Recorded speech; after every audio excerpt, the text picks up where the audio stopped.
Replicon Radio. Talking shit with the juggalos on Replicon Radio. Giving a lesson, don't be a bitch, Replicon Radio.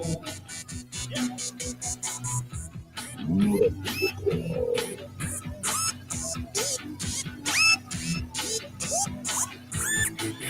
This is Replicon Radio.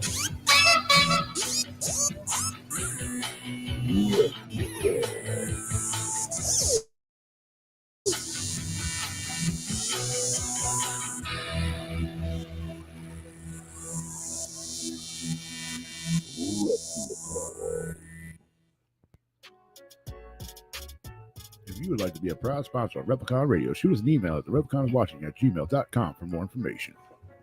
Woo! Yeah. What? Yeah. What? Yeah. Yeah. What? It's Monday, y'all. What up? Yeah. What up, y'all? Welcome to Monday. Yeah. This is Replicon Radio. That it is. It is. You tuned in. If you're listening to Replicon Radio on purpose, then you tuned in the right place. Yeah. I mean, you've made it here if this is what you were looking for. If you're here on accident, then you again have still made it to the right place. So thank you. We're at the right place. Like, subscribe, share, follow, purchase, all those things. Super chat, stickers. Super chat. What's up, Bazaar? Boom, boom. What up, Tigger Kanka? Tigger Kanka in the head. What up? Sup? We're here, man. We're live. We got the homie KRENSHAW on the show tonight. First appearance ever on Replicon Radio. Yeah. So we're going to learn today. I definitely am excited to hear his perspective on why he brings a whole stage set, like a play set, with him. Like what brought that on and all that stuff. I'm eager to hear the backstory to that. I feel like because it's dope. I mean, it is dope, but I mean, it's a lot. Like, Well, was if he you a would have theater went, kid? if you would have went to the place where you said you were going to go with us, you would have found out. Oh, you did a whole backstory. We had a conversation, yeah. Nice. But I feel like to answer that question is because it's dope. Yeah. Like, more people should do that. I agree. Is it a pain in the ass? Fuck yeah. Hauling that shit to Arkansas for the float? I bet that sucked. Yeah. That's a lot of, like, we have issues taking a merch. Yeah. Not a fucking life-size stage. But does it make, it's memorable. Yeah. Makes the fucking show better. You know what I mean? Like, fuck yeah, it's dope. Props to him already. He's not even here yet. Shout out to that guy. Yep. The KRENSHAW. But that's coming up a little later, man. Right now, we're just hanging out with y'all. Just kicking it. What up, y'all? It's Replicon Radio. You know what I mean? What's popping? What are we talking about? What do you guys want to talk about? Well, I mean, I really don't have much. What'd you do this week, buddy? Well, let's check the calendar. It's been a whole week since we've seen each other. It doesn't feel as long as it was last week. It kind of came pretty quick this time. Did it?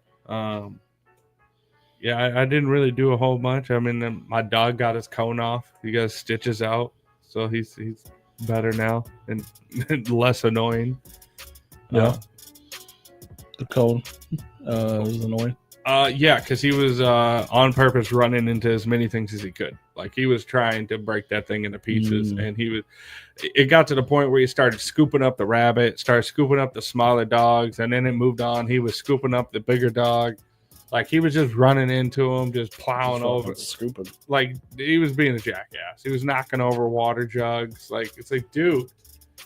Maybe you're just off balance. I'll fucking put a cone on your goddamn head so you can't see what's going on around you, see what the fuck you gonna act like. I be running into all kinds of shit. Right? I mean, it's got a big ass opening. He can see exactly where he's going. Your peripheral's all fucked up, dude. Yeah, that is true. But when he's running straight across the room and then he just runs into something, and his favorite thing to do was, like, if you're running down the steps, or I say running, but if you're going down the steps at a good pace, his cone will be pressed into your calf.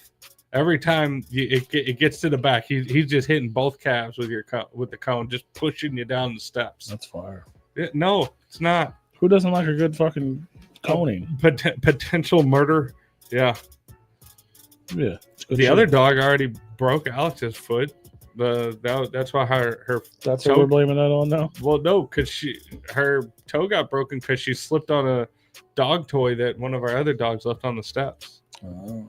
I mean, it was ultimately our fault because we just kept walking over them and we're like, oh, that's fine. It's adorable. Cartoon, we're always talking about wieners. Yeah. If that's what you want us to be talking about. I mean, my Oh. dog was definitely a big wiener for about fucking 3 weeks. Coneheads. Yeah. Kind of looks like wieners. Mm-hmm. Yeah. Yeah. Well, more so butt plugs, but yeah, wiener-esque. I mean, but what are butt plugs based off of? Plugs. Yeah, you're plugging the butthole. Yeah. Like it's not supposed to go in and out. It's supposed to just go up and just stay there. That's fair. It is phallus shaped because that is the most efficient shape to go into that hole. Hell yeah. So there you go, Cartoon. We did it for you. Yeah. Ask me about my wiener. 2 whoops. What up, 2 Wills? whoops. Willis, Swills. Swills in the head. Swills in the house. Family in the house. Welcome, welcome, welcome. Yes. Hope everybody's doing good, man. It has been kind of a well, I feel like the last few weeks I'm like I did all these things, and this week I didn't really do much. Yeah. All I did was work. Did you do anything exciting, real? I didn't do shit. Nothing at all. Just fucking stayed home all week. Yeah. Went to work. Surprise birthday party Saturday. Whoop whoop. It was your birthday? Oh yeah, happy birthday. Yeah. Dude, I would love to have a surprise birthday party, like it's just some random day. We know your birthday's not to December, but happy fucking birthday anyway. Happy birthday. You'd be sad as shit in December. But then it would still be my birthday then. It just wouldn't be a Yeah. surprise. Yeah. That's a real surprise birthday. Right? Who threw you a surprise birthday party in fucking February, dog? Did I say it was mine? When I I asked said you, I you went said, to a surprise birthday party. I don't know why everything somebody says something, you got to turn into something stupid all the time. That's fun. Why is that stupid? Why are you so mad at happiness, bro? You should smile. Anybody ever tell you smile more? Your therapist tell you should be more positive? You believe in that shit. In what? Therapist? Yeah. Positivity. No, therapist. No. He's happy at plenty of shit. How was this? Who was the surprise for? Was it a surprise? Yeah. Were they surprised? Why it was called a surprise birthday party? I mean, That doesn't mean they were surprised. It doesn't always work out. He's like, I heard what you said, and I'm immediately Wow. going to do it again. I'm asking if it was a surprise. Well, I think the proper way to ask that was the person surprised. Jesus Christ. What up, Yes. Teasy? Yes, yes, Hell yes, yeah. yes to all your questions. Was there birthday cake at the birthday party? Was there? Oh shit! What up, Nate? So where was it? Was it like a bowling alley or anything, or is it just like a normal house party? It was at the Post. No, okay, nice bar. The Post. Bar. It's family. When was that? Saturday. Okay, Said that already. I didn't hear that. I was too busy listening to him. Oh, you shouldn't do that. My brain's one track. It was I a just- surprise. We don't know what day it was on. Well, I was surprised by his reaction to your statement, so I was kind of What up, taken Teasy? aback. Surprise. This is a surprise episode of Replicon Radio. Yeah. I'm surprised it gets up and running Every week. Monday, it's a Every week. motherfucking surprise, Yeah. baby. It is. Don't miss it, man. Don't miss it. It's kind of like when it's when you get up early to see if it's gonna like snow too much for you to go into school or work, and then like you always have to wind up going, and so you just have that. It's like you get to, like, all right, we're gonna get to go home early. Fuck. No, I'm kidding. We love hanging out with you guys. Man, it's been a long time since I had to not go to school. Yeah. Fuck yeah. Yeah, it's crazy when you drop out in 6th grade. Wasn't that like today? And Friday and Thursday and all week last week. I had to The go to weeks school? before that you didn't. You said it's been a while since I didn't have to go to school. I think since I had an opportunity to where I Yeah. woke up to be like happy about now. I guess every day. Damn, I you go hit to- him with. I mean, what the fuck, bro? You I guess still- every you day I say you wake still up, but I don't school? go to school. Was it a surprise? Wow. It was a surprise. Every day I have a surprise schooling. Yeah, Jesus. Yes. yeah. It's a surprise snow day for school. It's been a long time since I've had to relate to such a thing, is really what I meant. Yeah. Of getting up and being excited about not having to go to school today. Well, that's why I also said work. Yeah. I just associated it with a snow day because most people still have to go to work more often than you get a snow day at school. I mean, nowadays they do it online, so it's just like we just moved it to online today, so they don't get any more snow days for the rest of ever. It's a weird pervert. No, they still get snow days. Fuck, they were off for a whole fucking week the last time we had all that snow. What's up, Nate? Oh, the Well, they did school remote. kids. No, No. they were off for a whole fucking week. They didn't do shit. What's up, Nate? What's up? What up, y'all? What up? At least out here, they didn't do nothing remote. Oh, my nephew. he No, they was just took remote. a fucking week off of school and didn't do shit. Yeah. You say it like we didn't get a foot of fucking snow. Well, no, I'm not saying they didn't do shit though. Like all Yeah. the kids stayed home. Good. We didn't get that many snow days when we was kids. They'd be like, "Ah, it's fine." Yeah. No, we didn't get off for shit. It had to be real bad for us to get a snow day, and then we had to make up for it. It never really snowed enough. We had to go longer. maybe adding days. Yeah, I'd start shifting to fucking summer break. You're like, fuck. Yeah. You're like, it's like, don't worry. By the way, summer's only 1 month now. We're like, Yeah, what the it's fuck? like, son of a bitch. That shit don't count, bro. It's like, dude, that was the dirtiest shit ever, man. I was like, fuck you. That shit don't count, bro. The good old days. Right? Sailors for life. I don't even know what that means, bro. Whoa, whoa. Shout out to all the fucking spamly in the motherfucking house, though. Love you. I like seeing all these new people, man. If you guys don't, make sure you fucking subscribe and all that shit. Just hit the like button. You You can ain't go even lay gotta down, subscribe. though. But you can. That'd be cool. Well, if you you can did. lay down. I'm not petting you for 4 Boom, fucking boom. hours. Like, subscribe, Boom. fucking do all the things. We love it. Mm-hmm. We're just hanging out. That's what we do every Monday. And then every once in a while, we talk to somebody like Crenshaw. Facts. Mm-hmm. Crenshaw's coming up. What did I do, man? I went out, but nothing worth talking about, really. Yeah. Yeah. Nothing really. Oh, I went to the late night grindhouse on That sounds dirty. Saturday. Did you get blood on you? No, it's not like the interactive play stuff. No. You just watch people get murdered? I don't think anybody got murdered in this one. It was fucking weird. Oh yeah, that somebody did get murdered. But it was like a murder mystery thing. You know what it is? It's where they do like the shitty horror movies from like the 70s and 80s or whatever, and they usually pick one or two sometimes, and they play them at the Marcus Theater on Manchester, and yeah. at like they start at 10 p.m. And So then a lot of people got murdered. no, not this one. Only one got murdered on this One one. person in a horror, was it a double feature horror movie? Like Yeah, an it was 80s just horror one. movie reminds you. Yeah, What it fucking doesn't- and movie was this? it was about a peeping Tom, and I only saw 2 sets of tits. 2 tits and 1 murder? Yeah. Did you get your money back? No, it was fucking. Joe Bob would be It fucking was. upset. It was bro. a weird movie to be insanely high for, because I was fucking baked, and I was watching this movie, and it was one of those things that it had. What made it a horror movie? If nobody's getting killed, It was like a more So of a. there's 2 tits showing. It was more of a Oh, thriller. Well, even horror, that would not be a horror. 2 tits would It- be a horror. horror movie. It was more of a thriller. I was giving you the idea of what kind of movies they usually play. It's like B-rated horror thriller like movies from the 80s, like the shitty ones. So what you're saying is it was a shitty fucking thing to go to. Zach, I don't know you, but you No, can be it's- ABK. we if have you fun want to. doing it. So how was the movie?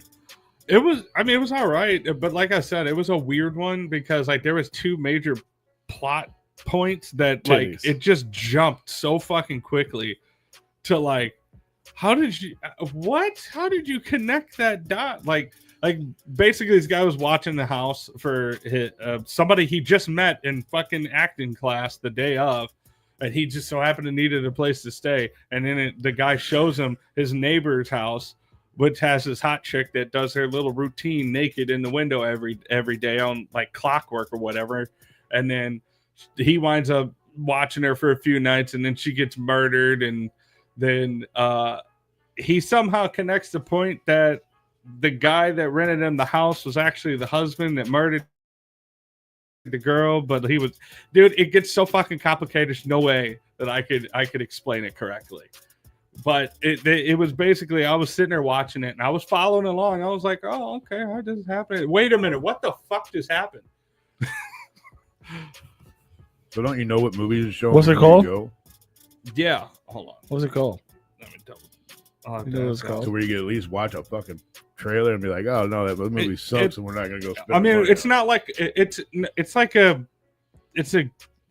it's an ongoing thing, and it's a community of people that enjoy that shitty type of music or movies. It's not like we just went with a bunch of strangers to a You fucking just Marvel described film. juggalos, bro. Yeah, it's not. It's like this is a group of people that do this all the time, and then they have trivia nights at other places, and then they do like it's a thing with these group of people.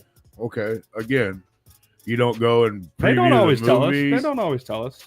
and but then say fuck it. We're I'm just not watching gonna a crazy watch it. movie. Come hang out. Yeah. You get cheap popcorn. Some- I mean, you don't always go to the trivia and other things. You just go to the movie. Well, their trivia is insane because these people are fucking. I'll have to ask Alex. I'll let you know the name of it. Oh. I don't remember. So the answer to my question is they don't always tell you what movie. So let me when they do the 12-hour marathons, no, they usually tell us like That's understandable. that day. But like they tell us usually for just a regular late night grindhouse, they let us know. But like we want to go watch these shitty movies. Like, that's why they're called shitty movies. Sounds like a waste of time. I mean, I'm gonna watch a preview to see if I'm gonna spend money on something that I'm not gonna enjoy. I mean, we Or if enjoy I am the gonna enjoy it, experience then I'll of go. going there, hanging out with each other, It watching. wasn't the movie. Motel Hell, was it? No, that's next week. Okay. So whatever the one before that is. So you'll be going next week too. We can hear all Or about that's that one. the one next time, not next week. They usually do it once a month. Body Double. Yeah, that's it. Yeah, they're I think not. I've seen that. They're not all winners. I mean, it wasn't that bad. A seduction, a mystery. Sounds like a murder. Hallmark movie. It kept my attention for a while. A Lifetime. It kept my attention the whole time. But like I said, it made two major plot point jumps. That it's like the girl that was dancing in the window was actually a porn star that had a wig on that the guy hired to do it every night at this time. And he just so happened to see a movie with this girl doing the same dance. And he was like, that must have been the girl in the window, even though she didn't even look like the girl in the window. And then so he tracked her down and then got a role in the next film that she was filming in an adult, like a porn movie. And then he did a porn scene with her, that exact one. Like, and he was in love with her and stuff like that. It's like, what is happening? So this is a weird stalker guy. To a degree. The guy that wound up killing the girl was the husband, but he had the house that he gave to the guy to watch or whatever.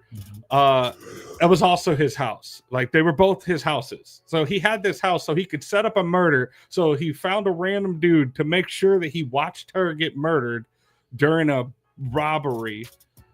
And so like Melanie Griffin. So like the second plot point was that like, oh, he wanted me to see the murder, so he set me up. It's like, how do you even come to that conclusion? It doesn't make any sense. But the outro had a very nice set of tips. Melanie Griffin got a Golden Globe nomination for that movie. Just based Clearly, off, it's not a B-rated movie. yeah, it was like in theaters. It was considered a failure with $8.8 million at the box office. Melanie Griffin. That's crazy. Oh yeah, I think she was the porn actress. Yeah. That's crazy. Well, there you go. The motherfucking late night grindhouse. Yeah, no, it's fun. It's we like going to do the experience, we love watching the shitty horror movies. Like it's not a waste of money for us because we like doing it together. It's like a date night. Late night date night. Late night date night Mhm. with Melanie Griffith at the Grindhouse. That's what's up. And it's really not that expensive, so like it's not that big a deal. I fall asleep early. It starts that late. Yeah, that's the hardest part about it. What do they use to charge or something like that? It's like 10 or $15. It's nothing. It's not that much. No. The 12-hour marathons, which they do once a year, that's usually like $50 or $60. But I mean, we're there all fucking day. It's like 2 days, isn't it? No, it's Oh, I thought when there one, it was like 2 days. They give you free popcorn? no. It's a 12 hours, bro. 12-hour marathon. Yeah, I feel you. 12 hours. Yeah, It feels like 2 days. That's it. You got 24 hours in a day, bro. I said, didn't they do one that was? I thought they did one that was like a weekend. Like they went back the next day for the next batch of movies or some shit. Well, that No, would be we 12 hours. leave Could in be the 6 hours a day. That'd be 12 hours altogether. 12 hours. I definitely You fall asleep watch for that. 12-hour movie. I watched 12 hours of 12 movie. hours of movie. If I went to a 12-hour movie marathon, I'd be asleep about 3.5 hours in. I'd be killing somebody. I ain't sitting there watching no 12 hours. We leave in the middle of that. My butt would hurt so bad. Usually what we do is that we pick a movie kind of in the middle of it around our dog's feeding time, and we'll put it on the we'll find it on like a streaming service, and we'll watch it as we go home, let the dogs out, feed them, get a refresher, and then come back in time for the following movie. So we don't technically are missing one in the theater, but like we're watching it as they're watching it. So as you should be driving and watching the road, you're watching a fucking movie. Fuck yeah. Yeah. Nobody's in the driver's That's seat. Well, I'm not driving. She's not driving. Nobody's in the driver's seat. We just teleport. Fuck yeah. Did you go to the one last month? No, but we had tickets for it. Oh, well, that's dumb, man. Why? Because it looks fucking crazy. Oh, the Company of Wolves. Yeah. Yeah. We don't go to all of them, but we do try to make as many as we can throughout the year. Cagney Lynn Carter, the porn actress from your childhood, died. That sucks. She was in Busty Cops 2. Dope. Is that weird? Did you watch that in honor today or what? Well, she died a year ago on the 15th. Oh, really? Yeah. So I guess he just heard porn star and it triggered a sad memory for him. Is it man, that's weird. Oh. It is a weird pervert. Oh, ninja, that's though. how she died. Okay, that's a weird title. How did she die? This headline, sorry if it trigger you. Porn star Cagney Lynn Carter's tragic last post has revealed that after it emerges she died at 36 from shooting herself in the mouth with a shotgun. Yeah. Like who wrote that title? Yeah. Wow. Damn, bro. There's so many terrible jokes there. She was seen in her Like, final there's- photos smiling on a beach. Oh my god, I'm a terrible person. Yeah, God. it was rule of suicide. Well, she took one less cum shot. Yeah. Jesus Christ. Talk about a fucking bukkake, bro. Like that shit's all over the place. I wouldn't necessarily call that a smile on the beach. Is that the term for that? No. The term? Is that the term for that? That is a. So we're calling that now? That is one hell of a term Shit. for that. Gave her the good old smile on the beach. I mean, Damn, bro. it's where you come on her face and rub sand in it. Yeah. And then she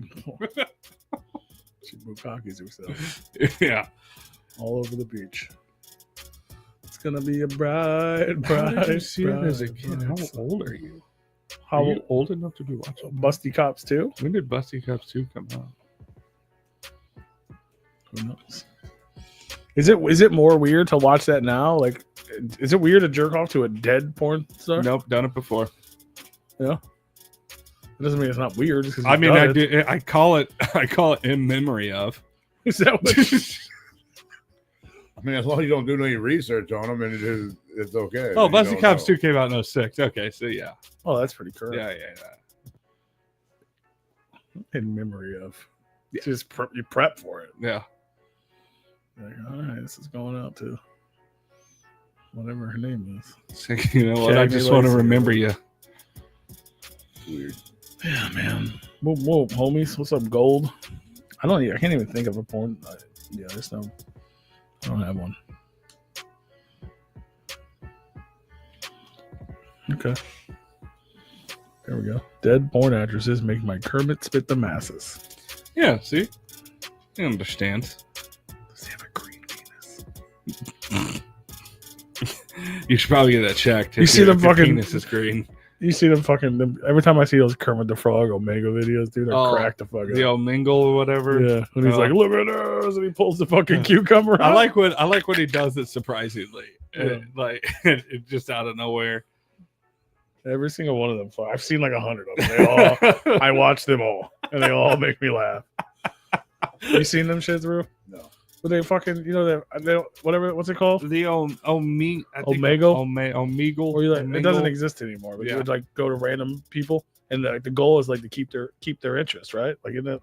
Yeah. The point of it was like that people keep you longer or something. I think. It's basically two people would show up on a screen. It would be just a live stream, and it's just a random generation of like who you would get on the screen to talk to on the webcam.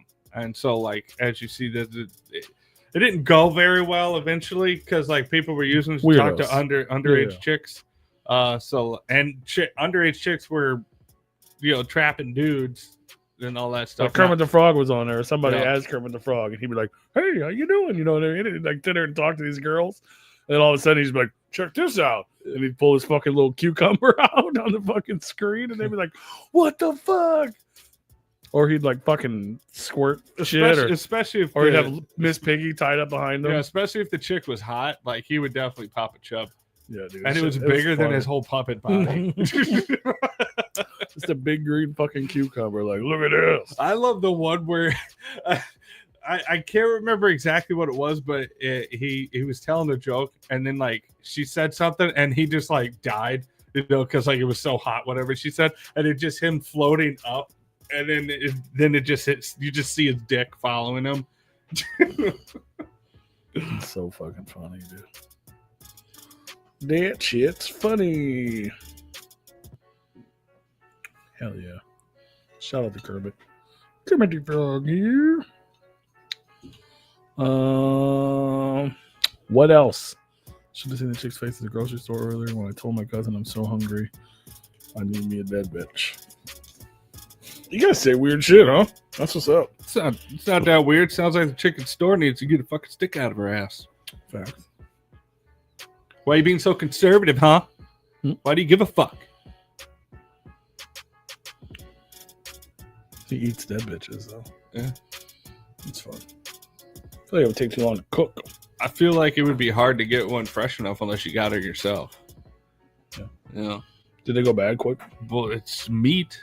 I mean, if you leave a steak out, how long does it take for it to start spoiling? I don't know. How long? I mean, I could find out. Like the correct question would be if you kill a cow, not if you just right. Well, when you got a dead deer on the road you hit, you better fucking get it in a hurry, like within an hour. Otherwise, it will spoil. It really depends on the weather outside. Yeah, how hot or cold it is. Within an hour, huh? Yeah, otherwise bacteria and shit starts growing on it. And then you got to take that it's within hours. Yeah. What do you gotta like? I've never hunted in my life, but you gotta like take that to somewhere cold. Is that like? Yeah, normally. Usually. Like whether you do it yourself or you drop it off somewhere, like they put it like refrigerated when they start fucking. Well, most of the time you take cleaning it and cutting it. You take the deer back, clean it, take all the meat straps. But do you do that somewhere refrigerate it? Like and is then that? You put it in a cooler. No, a lot of people just do it. Do it right away. Do it, yeah. Okay. Yeah, I would say within 6 hours, the certain parts of the meat start spoiling, and after 12 hours, it's rapidly spreading. Anything after 12 hours, you're rolling the dice on whether it's good enough to eat or not. And I just asked if a cow dies, how long would it take to spoil? And that's just in normal warm conditions. If it's cold, obviously it's going to last longer. Like if it's below freezing, Like the closer you get to 0 degrees, I mean, it'll stay. It just freezes eventually, but yeah. There you go. Well, think about temperature on your refrigerator, freezer. How cold that is. If it's that cold outside, you're fine. Yeah. So as long as it's like 33 or under. Well, 32 or under. 32 is freezing point. Murder more in the winter. Yeah. That would be a helpful suggestion. Or just get good at butchering. The butcher. Because you can just take them out and then, like, you butcher them real quick. You're fine. Yeah. There you go. You have to keep it cold. Got to keep it cold, man. Don't want the meat to spoil now. Y'all come back now, you hear? Yeah, you can't have your fucking meat spoiling. What did I do? I didn't do anything, man. Nothing. I watched a television show. Yeah. Yep. That's all I did. I'm trying to think. I wouldn't watch a movie or anything. No, I just watched Severance. Have you seen that? Let me look it up. It's new. Sorry for you. Maybe not. It's pretty good. It's on Apple TV. It's fairly written and directed by Ben Stiller. Is it a thriller series? Yeah. Oh, no. I haven't seen it. It's pretty fucking cool. No. The annoying part is I've caught up now. I didn't realize it was that current. Oh, one of those. I mean, I watched the entire first season, Yeah. and then the second season is active right now. Mm-hmm. There's only 4 episodes out of 10.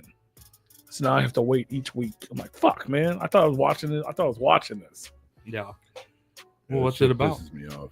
I hate being caught up on a fucking show. Right? You're like, fuck, man. Now I gotta wait like everybody else. I waited fucking 2 years to even watch this fucking thing. Hey, what is this? 2005? Right? But it's fucking cool, man. Like it's a very interesting show. Glad I'm watching it. You don't know what the fuck, like it keeps your interest, but at the same time, you also don't know what the fuck is going on. Like the whole premise of the show, without giving anything away. I guess there's really not anything to give away because you don't know what the fuck's going on. But yeah, like these people they all get a job at this company. This company like runs the town. You know what I mean? It's like a big fucking corporate, whatever. Who runs it? Whatever. I don't know. Who run it? Oh, that's the final. You're trying to figure that out. Who run it? But they have a severance program. Mafia run it? Yeah. And they put a fucking chip in your head. And when you go to work. What kind of chip? Is it Lay's? Yeah. Or Ruffles? It's a surprise. Is it barbecue? I don't know. Doritos. I haven't eaten their head yet. See how annoying it is? Mm-mm. Thank you. No, I think it's funny. You're tooting his horn right now. I know, right? You are. But it's not that kind of chip. It's not a potato chip. It's like a computer chip. It's an Elon corn Musk chip? chip. Oh, a computer chip. No, an Elon Musk chip. Never had one of those before. They good? You don't eat them. Oh. They inject it in your head. And then when you go to work, what it does is It's a chocolate chip. it turns and like it's so like they're innies and outies. So when you're at Is it work, white chocolate? you don't know your real life, and when you're in your real life, you have no idea what you did at work all day. Yeah. It's like your memories don't exist in each world. Oh. But then the people. Wow, I think that would piss me off. Well, the idea, like you find out going through it, like most of these people have like they had some sort of trauma, or like the main character's wife died. He didn't want to deal with it, so he's like, "I'll fucking do that." Yeah. You know what I mean? And so that way, 8 hours of his life is actually Peaceful. yeah. He doesn't know it, but then they start questioning, like, what the fuck's going on here? And then it gets fucking crazy. Like it gets crazy, dude. You're just like almost half the time, I'm like, what the fuck? And what is this job? Is it just? I don't fucking know. They don't fucking know. It's fucking crazy, dude. Like Their job is to be. So well, they're watch it? learning. Yeah, I did, but it's like they're the whole thing is you're trying to figure that out with them. Yeah. They're like, what the fuck is happening here? And there's like different. So what kind of job is it? They're like Is it data a factory the people. job? They're Is in it- cubicles. The 4 people, So it's and they're like computer data stuff. mining, but they don't know what it is actually. They're like finding code. It's fucking dude. It's wild, bro. Then they send them to the break room, and I the think break that room was is your when you're in question. trouble. What kind of work? Yeah. they actually Yeah, do. but then they find other departments, and then they're like, "What the fuck?" And then all of a sudden, they stumble in a room with goats. I oftentimes get pissed off when I see another department at my job. Well, they're like they're doing. It's fucking wild. No. It's like, who the fuck are you? What the fuck are you doing here? And then Christopher Walken shows up, and the whole thing's just fucking crazy, though. What's going on? You kind of convinced me on not to watch it. Well, it's good. It's enjoyable. It's just really hard to explain because you don't really know what's happening half the time, but it's interesting because you learn. It's just fucking wild. It's like you get clues along the way till you're not even sure what you're getting clues about. And then there's, it's just fun. It's fun. If you like fun, you should check it out. It's interesting. If you like chocolate chips, you should check it out. Fuck yeah, dude. Yeah. Chocolate chips are fire. The cop chips. Yeah. They're motorcycle cops. Yeah. California Highway Patrol. Mm-hmm. It's like the California raisins. What is it? What does the S stand for in that? Is it chips or just chip? Chips. Yeah, what was it? There's two of them. Patrols. Oh, Plural. Patrofficers. Patrofficers. That's it. Coming up on the show, we got KRENSHAW. What up, Lewis? Just so you Super guys know. Whoops. Super Whoops. Hey, I appreciate that, Gold. I do. I understand. We want more people to fucking be in the chat. Blow up our chat. Talk shit. Talk shit in the chat. We try to get more. The better our chat is, the better the live is. Facts. I'm just saying. I mean, it's just called chips, bro. It's just like the letters Is don't it have lowercase? really a whole meaning. So lowercase s. Yeah. Yeah, it happens, and it sucks when people leave. Where you about to go, man? Or they just stop chatting because they're just so mesmerized by our banter. Yeah, see, I understand, people that just put it on in the background and all that stuff. It's all good. We're glad you're here. But the people that can get in the chat, we need more. More. I never did watch that movie. Because then it's like hanging out with friends. What movie? Chips. Oh, like the new one or something? I think I've seen more episodes than I needed to of that show. I mean, it came out in 2017. Oh, the new one. I never watched it. The fucking I doesn't even stand for anything. It's just California Highway Patrol. I fucking hate this now. Yeah, what the fuck? It could stand for Child in Need of Protective Services. There you go. There's no H, though. Clearinghouse Interbank Payment System. Creating helpful incentives to produce semiconductors. That's my favorite. That's probably what it is. Why? AI, what are you doing?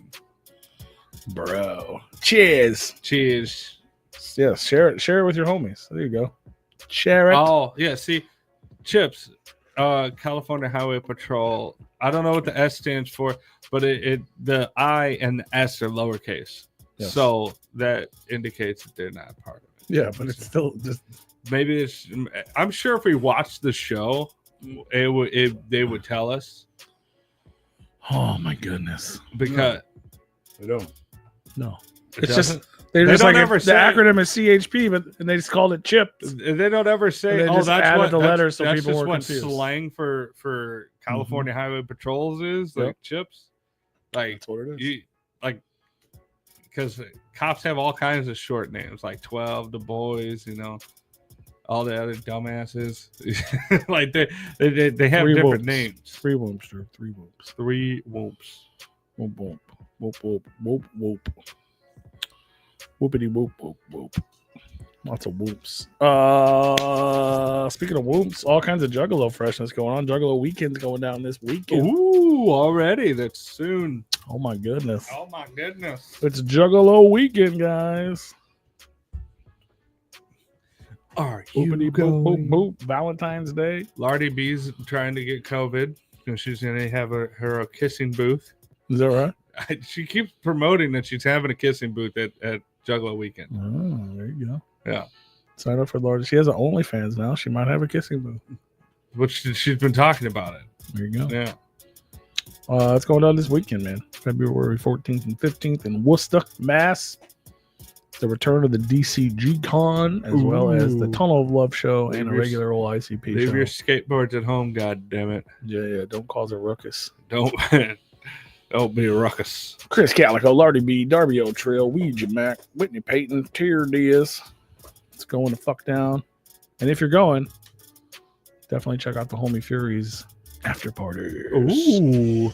because they're gonna be dope. I know there's all kinds of openers on this too. I'm not sure who they were. They haven't been officially announced, I guess. But it's at the Raven right down the street. Mhm. Doors at 11:30 for both nights. DJ Clay's performing one night. Shaggy 2 Dope is performing the other night. So you can see Shaggy 3 fucking times this weekend. He's gonna be a tired dude. Mm-hmm. How does he do it? But get out there if you're out there. And then Violent J is dropping his new album Oh or shit! single or whatever. Forgot about that. Walking Home Wednesday. Nice. We've made it 3 days, y'all. Does anybody even really give a fuck about that anymore? People are still buying them. People are still buying them. They haven't announced the price yet. I would assume they're $117 like they were the last time. You can't just charge 17 for them. No, 117. You could, you could. Hey Jay, you could charge like I don't know, like 60, 17. You could put 17 in the cents. Right. You don't have to make it a full 100. I'm speaking to the wall here. But this one is going to include limited edition CD, comic book, duffel bag, pendant, and bandana. So what are you gonna do with the backpack that you got the last time? Oh, you're gonna wear 2. Okay. This is a duffel bag. it's a duffel bag. So you wear one on your bag, one on your duffel. Okay. You wear your new pendant. Wasn't with the your bandana. last one like a drawstring bag or something? No, it was one of those shoulder bags. That's what it was. Oh, Like the one strap shoulder bag. The one that gay people wear. The first one was a backpack. The A second fucking- one was a shoulder a bag. clutch. This one's a Yes. There's a fucking clutch. no clutch is one hand. It's the one that's like Well, clutches have strings too. But Goes you're all the way talking around. about the cross body like yeah. like Like The hipster woman's dudes. bag. Hipster dudes Yes. wear them all the time. yeah. It's the fanny. It's the new version of the fanny pack. It's a fucking chest pack. You get it's a chest pack. Zach will be opening some of those shows. Dope, hell yeah. It's a bag for And all. Zach It's a the bag for all Terra. the other bags. You have the red one. Monday. I have Monday. I bought Monday too. Monday's the only one I bought, and that was at a 70% off sale or some shit. 'Cause Yeah. There's no fucking way. I only wanted was the comic book, Yeah. and it came damaged. Of But course, I got a fucking. It was like they were normally $117. It was like a 60-70%. I don't remember how much it was. I paid like 40 something bucks for it. Mhm. Showed up damaged. I complained to the postal service because they said they sent it out fresh, Yeah. and I got like a $38 refund. So I ended up paying like $12 for the whole thing, It's dope as hell. which is that worked out great. Except for I still have a damaged comic. Like I never, you know what I Yeah. mean? Like, and this one has a comic too. But I'm like, And I of don't course give a they're fuck. gonna say they sent it out without any damage. Yeah, I'm like, dude, you put it in a backpack with no fucking nothing to protect it. Like it's not. Of course, it's damaged. But whatever, the fucking post office said they were to blame and they gave me money. It was Yeah. actually a real simple process. I thought it was going to be a pain in the ass. Did you? Yeah, it was shipped priority. Okay. So they shipped it priority, so it was insured. Oh, okay. Well, everybody got paid. Yeah. Yeah. But yeah, the other one has never gone on sale. So I'm like, no, I don't care. Fuck Not you, spending that Tuesday. much. Yeah. I'm like, and it didn't come with a comic book, which is the thing I wanted. This one doesn't come I with wonder a why the comic. first one went on sale. That was somebody fucked up. Probably. Yeah, they just sent out all the fucked up ones. That could have been what it was. That could have been what Either it was. that or, yeah. Or somebody fucked up and put it on sale when it wasn't supposed to. Oopsies. And they're supposed to have the second one had a game board, and it was supposed to, all these were supposed to make a game board, and this one doesn't have a game board. Bullshit. So I don't know if they're when do like, we get to play the game, Jay? but I guess it's only Wednesday. You still got Thursday, Friday, Saturday, Sunday. So we'll get the other 3 pieces eventually. I bet About 10 Sunday's. years from now. Yeah. I bet Sunday's going to be a It's gospel funny. I just looked up to see what was on it. I didn't realize the first one came out 4 years ago. Yeah. Monday came out 4 years ago. That's insane. Now we're on. It's one song. Each one of these is one song. It's not even like 5. No. It's like a long song, but it's just one So what, every song. 2 years? Yeah. When did Tuesday drop? Between Monday? Was that 2 years? I don't think it's been that long. I think between Monday and Tuesday. He's really playing the long game. He's just dangling the carrot in front of our faces. Dude, if I Eventually, Sure. nobody's going to give a shit. Well, because like he's doing the same thing with the fucking Joker's cards. He's like, yeah, there's going to be an infinite number of decks or whatever the fuck he said. He's like, oh well, I got this long running series that's coming out, and Just hold on for the Sunday gospel song. Like, wait, fuck, we don't have anything new to put out. Wednesday. Wednesday, that's one song, right? 22 minutes? I think I could do that. Yeah. Yeah. He's a slow walker. There you go. Yeah. Yeah. But they Really- At least it's realistic. So long to fucking come out and finish off the fucking 5th season. I was like, fuck it, I don't even give a shit about it. Which one? What Yeah. show? Yellowstone. Oh yeah, me too. Didn't give a fuck. I tried to watch it and I didn't even know what was happening. It had been so long. I'm like, Oh yeah, go back and watch. Who gives well, yeah, a I didn't fuck? want to. I tried to. I watched like the last 2 episodes, and I was like, I don't want to do this. Like, I was just not interested. No. I was so interested. I loved it, and then it was like, yeah. So I have no idea. I watched like half an episode, and I was like, I don't know what's happening. So then I went back, and then I was just disinterested in rewatching. Yeah. So I just kept moving. I mean, that's forward. what happens. Like they can't. Like when Rescue Me was the first. Someday I might do it. You know what I mean? So Like, I guess that's better than now I'm caught up. So every week I'm gonna be like, what's the fucking new episode of this fucking show? But I'll forget. My plan is to forget for like 3 weeks and then be like, oh, there's 3 episodes. But yeah, make sure you pick up a copy of Walking Home. Wednesday. Where's he walking from? I don't remember. It's been so long. I think he's just walking to work every day or something. And he like gets somebody tries to fight him. He meets a pimp, which is Tier Diaz, which he's on all of them. Happy to pimp. And people play. It's like a Wizard of the Hood type of vibe, but it's not nearly as cool. So by the time he's done walking home, he's gonna be too old that we won't even get a set of these songs. Oh yeah. Oh no. They'll sell each of these for $117, and you get the box set for $10 or something. Right, but then he's gonna be too old to even do a show. Oh like yeah. a walking home concert. Oh yeah. I doubt that'll happen. He'll be wheeling out on the stage in a wheelchair. Wheeling home. I don't know if it'll be as popular. Maybe he might do it. He could walk home with a walker. Walk Slower than home, a granny boy. with a walker. But yeah, that's going down this motherfucking weekend, Valentine's Day weekend. We won't be there; it's too far away. I'm gonna go see Captain America though in theaters. Nice. That's what I'm gonna do. And then just a couple hours ago, Yeah, I can't get into that shit either. old Ouija Mac finally announced the openers and the performances for Juggalo Ohio 3. That's going down March 28th and 29th. King of Clubs in Columbus, Ohio.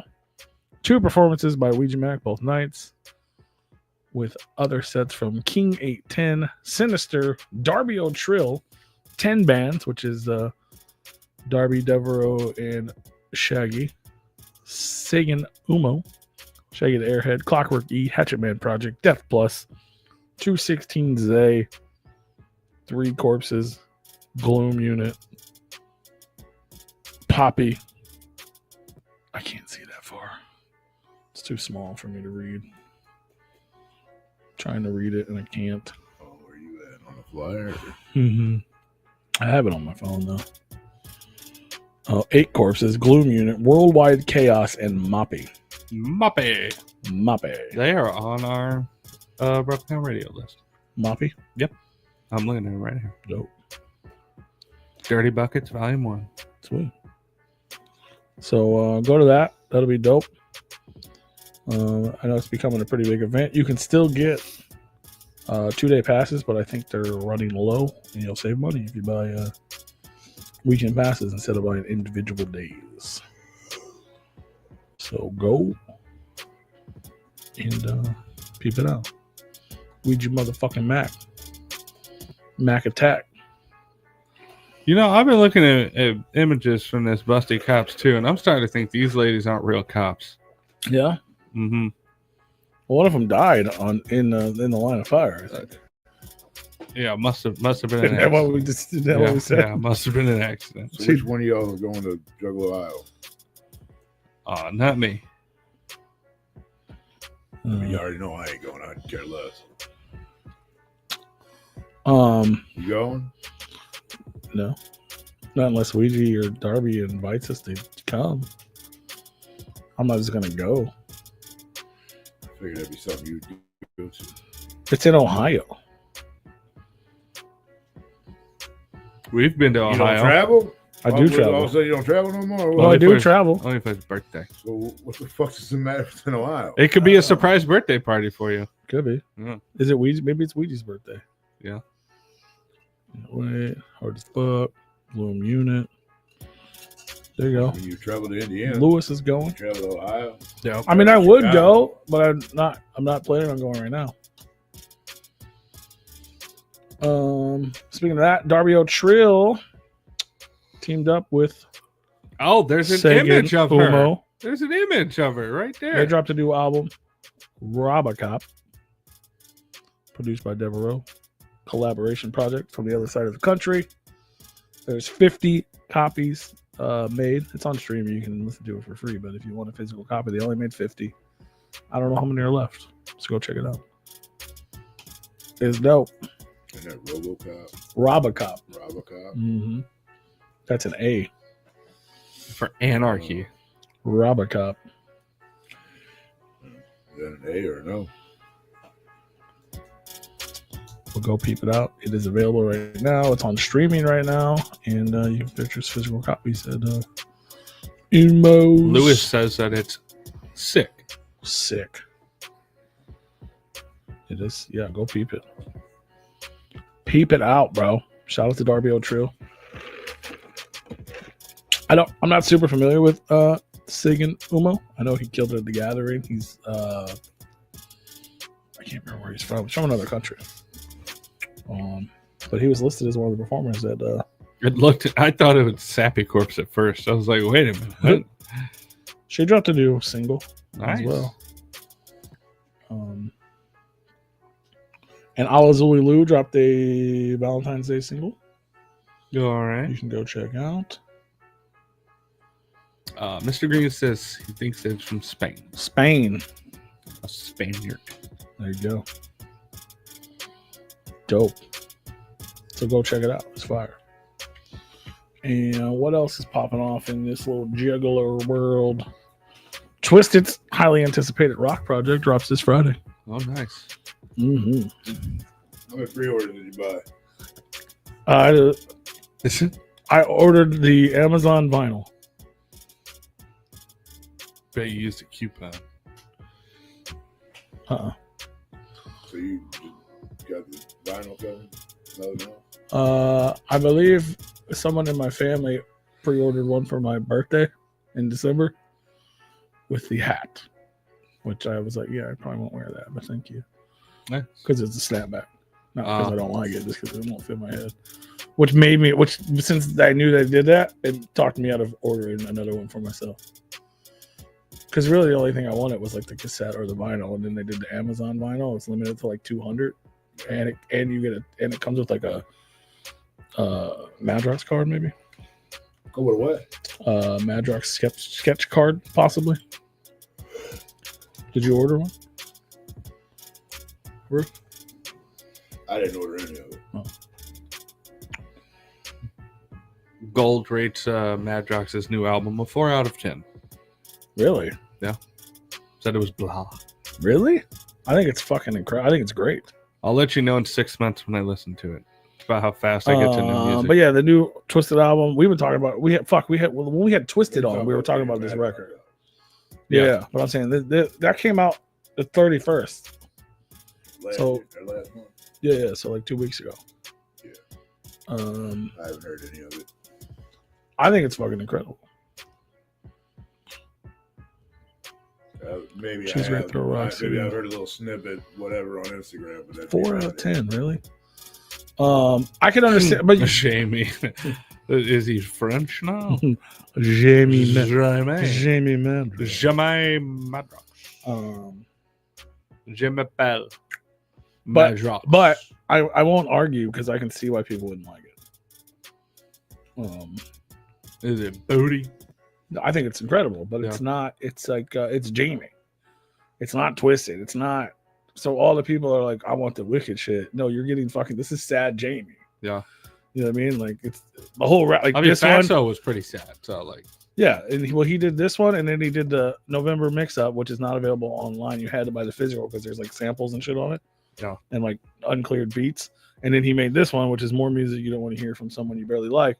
both of them are like mental health.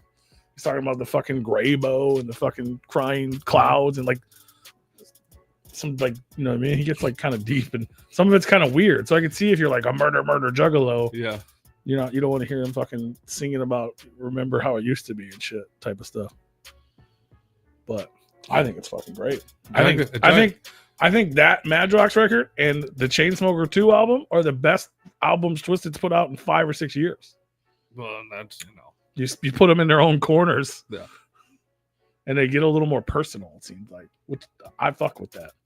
But I'm a fucking old man. Yeah.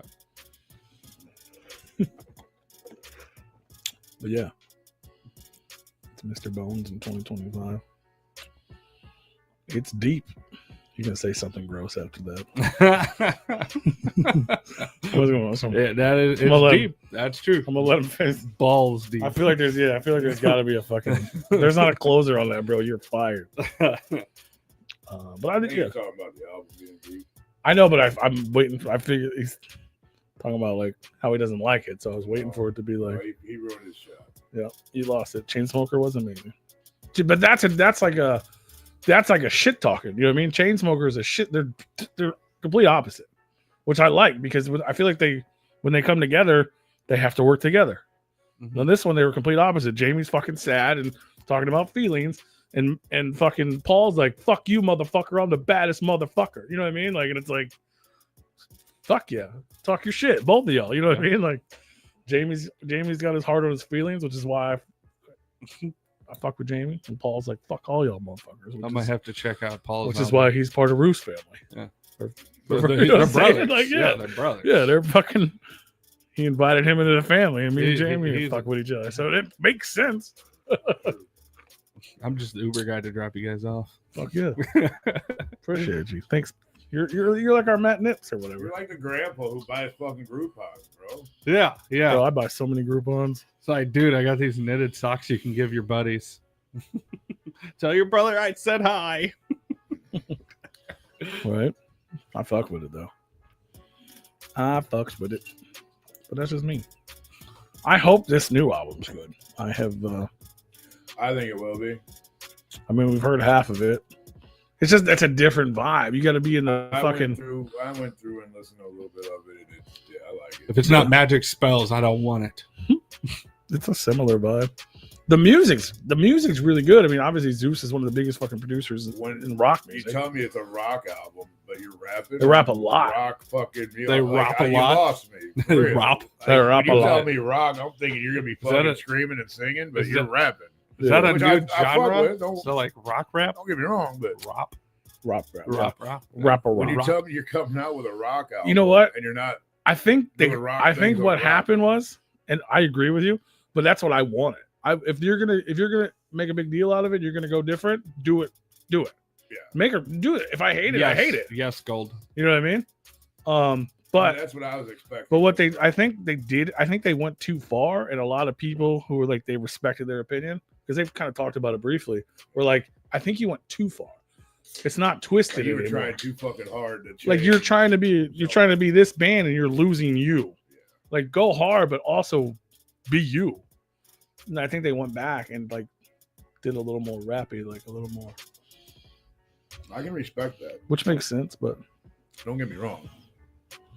I do respect it. Yes, the one that drops this Friday is the rock album. That they've been. I mean, we talked about it years ago. Yeah, there's like 6 of them on streaming. But yeah, the actual album drops this Friday. Juggalo weekend this weekend. Insane Clown Posse got announced for fucking Louder Than Life. Nice. That's pretty cool. That's pretty cool. Which I wonder how that's gonna go. They play festivals. I know they do. I honestly think they're gonna get canceled. You think they'll cancel again? I really do. Yeah, maybe not. Are they going to be the oldest people playing? No. Hell no. Old rock. Like when we were the year we got invited, Guns N' Roses played. Oh shit. Okay. Third, fucking Manson was there. Rob Zombie. God, I mean, they're all around the same age though. Like I mean, Guns N' Roses is pretty old. Like Guns N' Roses is pretty old, but Guns N' Roses is probably the oldest people there. Yeah, I think this is like the return of Slayer, I believe, this year. Yeah. There's a lot, and they haven't. They're steady still announcing shit. They've only announced, but Dream Theater, they're like shit. My fucking grandpa would have listened to. Yeah, Slayer, the return of Slayer. A Perfect Circle. Maynard's pretty fucking old. I want to see Maynard and ICP hang out. To fucking drink wine together or something. No, that's what, like little kid me. Yeah, that would be fucking amazing. Tool and ICP, but adult me, I'm like, Maynard's gonna like cook them dinner and give them a bottle of wine or something, and like, it's not cool anymore. All the rock stars aren't cool anymore.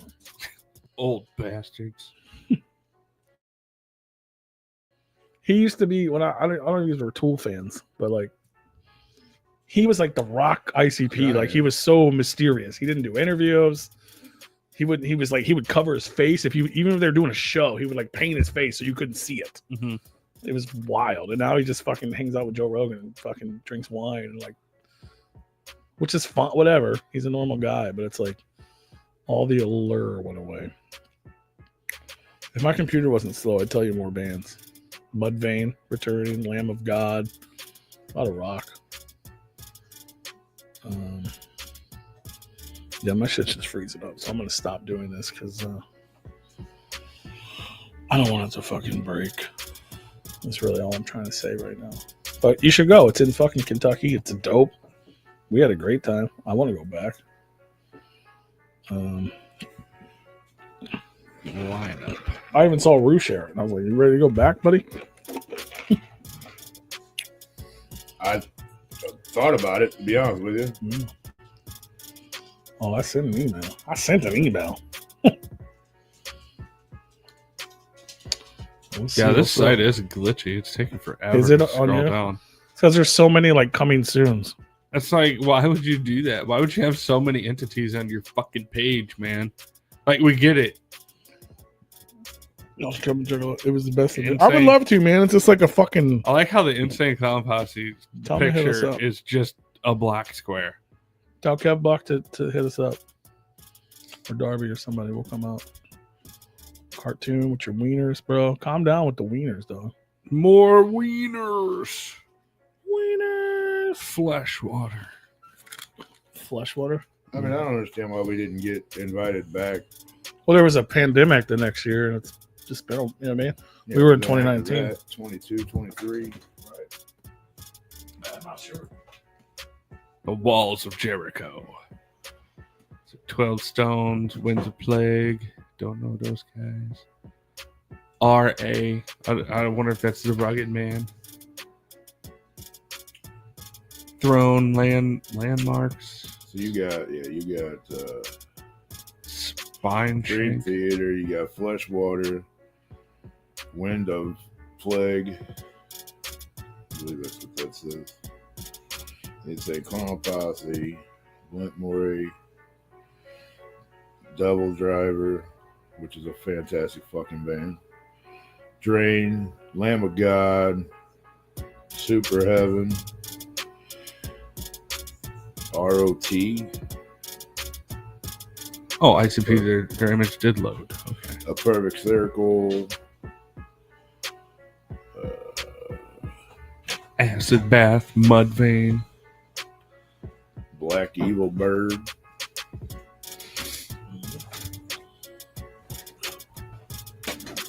Tweety Bird. if you like wrestling, yeah, Walls of fucking Jericho will be there. The Walls of Jericho. Fozzy. I think he changed the name to just Walls of Jericho now, but yeah. That's the same band, though? I think so, yeah. That's what's up. Oh, no, wait, I might be wrong. And there's like 100 more that haven't even fucking announced yet. So. Nope, I'm wrong. Walls of Jericho is an old every band. Is it? I thought it was the Chris Jericho one. No. No, that's Fozzy. It's Fozzy? I thought it was Wall of Jericho. Throne, 12 Stoners, Mudvayne. But doesn't he have a song? Doesn't Chris Jericho have a song, Walls of Jericho? I don't know. I definitely don't know enough about Static that. X is going to be out there. When does the voting commence? The voting hasn't started yet, Cartoon. Oh, break down the walls of Chris Jericho. Okay. Drag down.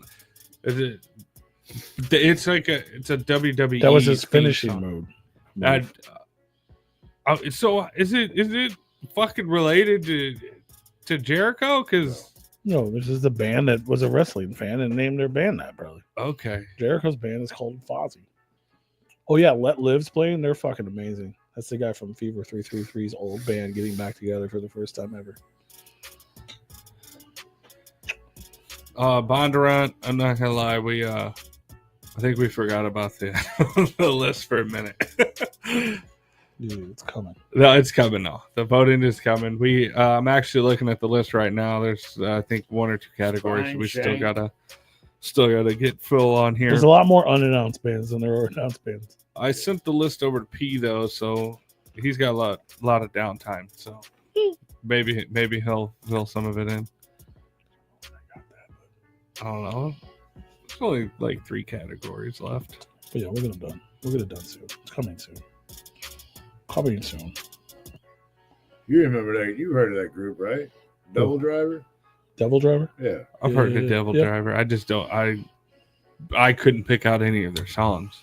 I couldn't either, but I might know the songs, but I couldn't just pick one out if you didn't play it for me. yeah, it's like they're like 90s rock or whatever. Yeah. 90s rock, yeah. The starting line is coming soon, sir. Cartoon. Frontman from Cold Chamber. I knew something like that. Fuck yeah. Well, they probably won't be there then. He's sick. That's a stick. That they just canceled their whole fucking tour. He might be there for that one I time. mean, I guess it's fucking September though. It's so. also one show. It's not a tour. Yeah. Well, It's a little bit easier to do just one show. I mean, it sucks to travel if you're still not feeling well, but yeah, touring's hard, man. Especially hopefully if we can you're go back, fucking a very active on-stage band. For sure. I- Louder and Live, if you're listening, I emailed you. Check your email. Check out email, fam. Because that was one of the coolest things we did, I think. We were so unprepared. Yeah. Because we had never done anything like that. Yeah. Ever. I didn't know what to expect at all. Like, even though we've done gatherings or like Astro or, you know what I mean? Like, press events, but it's nothing like that. Like, that was insane, dude. Yeah, I mean, we did, the Lou one here. Yeah. The Brew and the Lou.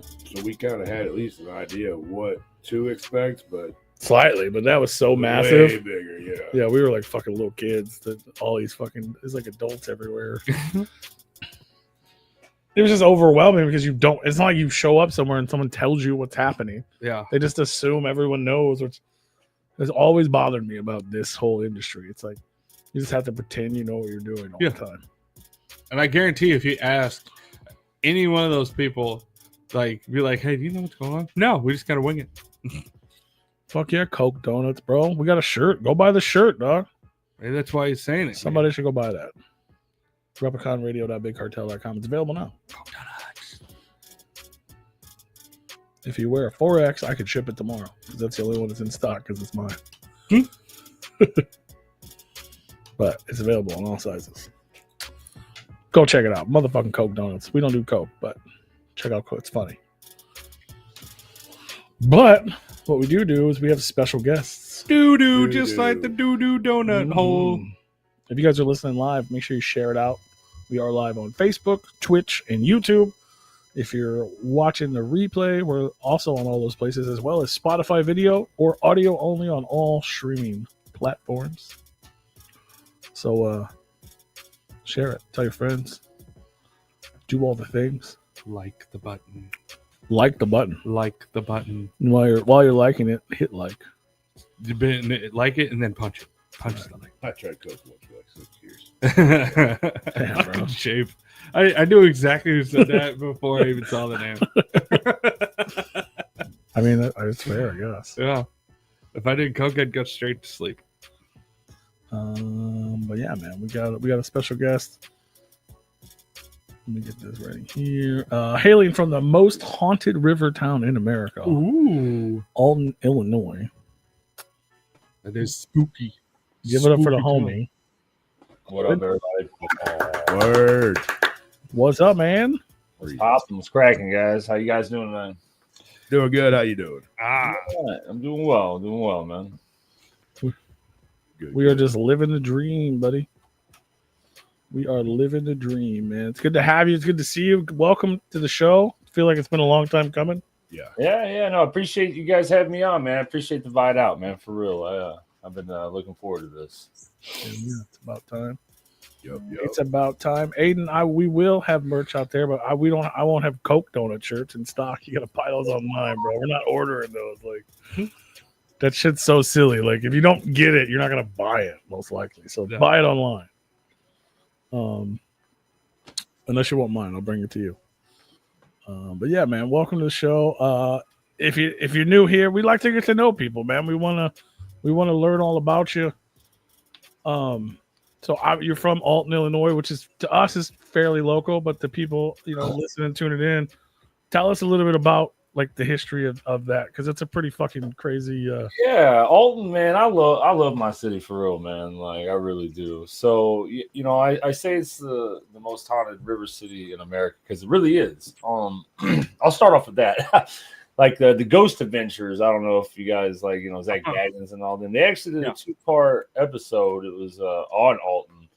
They went to the McPike Mansion, the Mineral Springs Mall, the old Civil War prison. That there's a portion of it standing and stuff. It was a 2-part series and stuff, and they call it the Mystery of the River Bender or something like that. I don't remember the exact title of the thing, but it's really cool because of the river bend.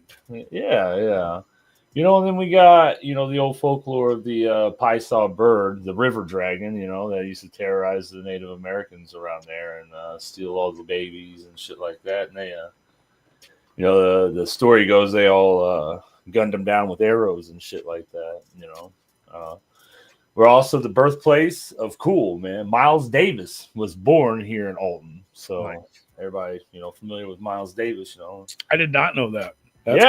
We got a statue of him right downtown Alton that they just put up not too long ago. He was born here, and then he later moved over, the Missouri side, but he was actually born here in Alton. Fuck yeah. If peeing your pants is cool. They call me Miles Davis, right? Wasn't Alton a stop on the Underground Railroad as well? Yeah, it was. And like I said, we had the Civil War prison down there as well. It's actually where I work. It's actually part of like the property. It's really kind of weird. Oh, nice, bro. Yeah, I've been to that. Go ahead. Oh no! I was just saying I've been to those ruins. It's pretty crazy. Like I said, my work's attached to the ruins and stuff. I actually take my smoke breaks and like add to fucking prison ruins. It's kind of weird. But dude, no, I see some weird ass shit popping off in my work, man. Like I ain't never in my life, I've always seen, I've seen weird shit. You know what I'm saying? Like, and I think this is the problem where like people really question what they seen in life. Like we've all, most of us anyway, we've come across something that it happened so fast and we've never seen it before, and we didn't see it again after that. It was real at the time, but then as much more time goes in between that occurrence, the more you doubt yourself and the more the memory seems to fade. I think that's what seems to happen, because I had seen shit in the past, and then after time goes by, I'm like, yeah, I don't know about that, dude. I tell you what, I start working at this fucking place, and I see shit all the fucking time. Yeah. And I'm like, whew.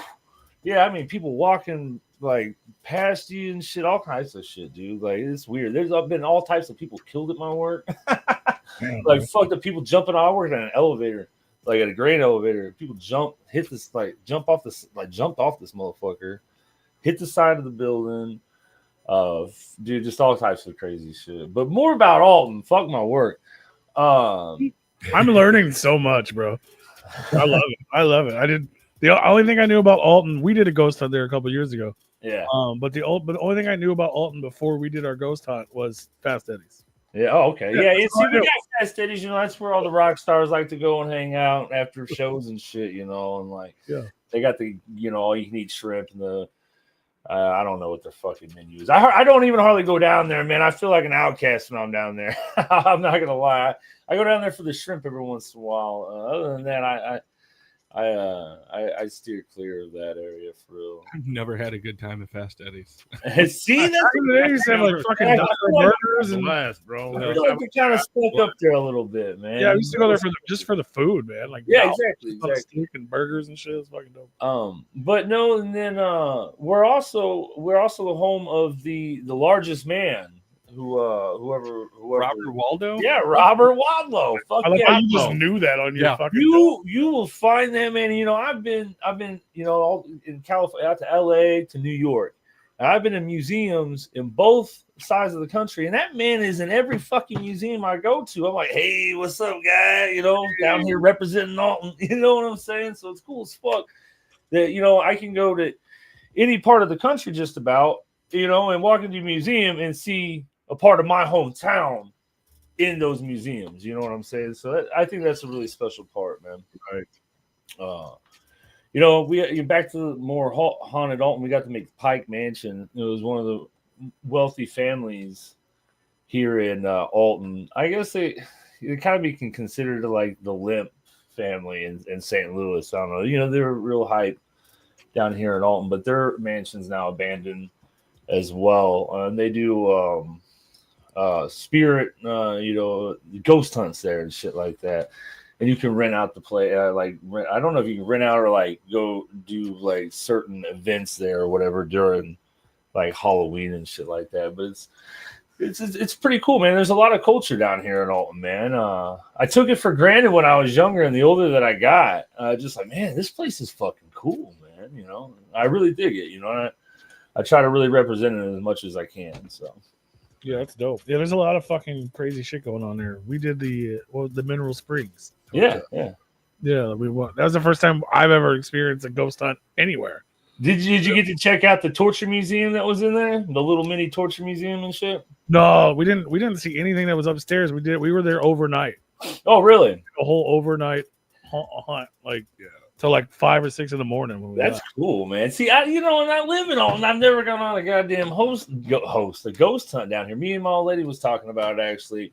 I want to just go ahead. I don't know how far you got to book one of them fuckers out, but I'm gonna go ahead and do that. I swear, while I'm thinking about it. You can hit up Haunted Souls Paranormal. Yeah, they do them all the time. It's a buddy of mine that runs them. They got the old abandoned. Well, I guess it's not abandoned technically. It's just not in use. But they got the old Joliet prison up north, that you can explore it. And I think they turn it into a haunted house during the season and stuff. I'd like to check that out. I'm all about that haunted shit, man. I love that shit, man. I'm not. Freaks me the fuck out. But that's the beauty of it, right? Fun, yeah. That's how you're living, right? Because that's the thrill of it, because it scares the shit out you. I'm scared to death, but I'm like, like you go over the fucking, then you get to think, the feeling in your stomach and shit. It's like the same thing, only you're scared out of your fucking mind for a different reason, so.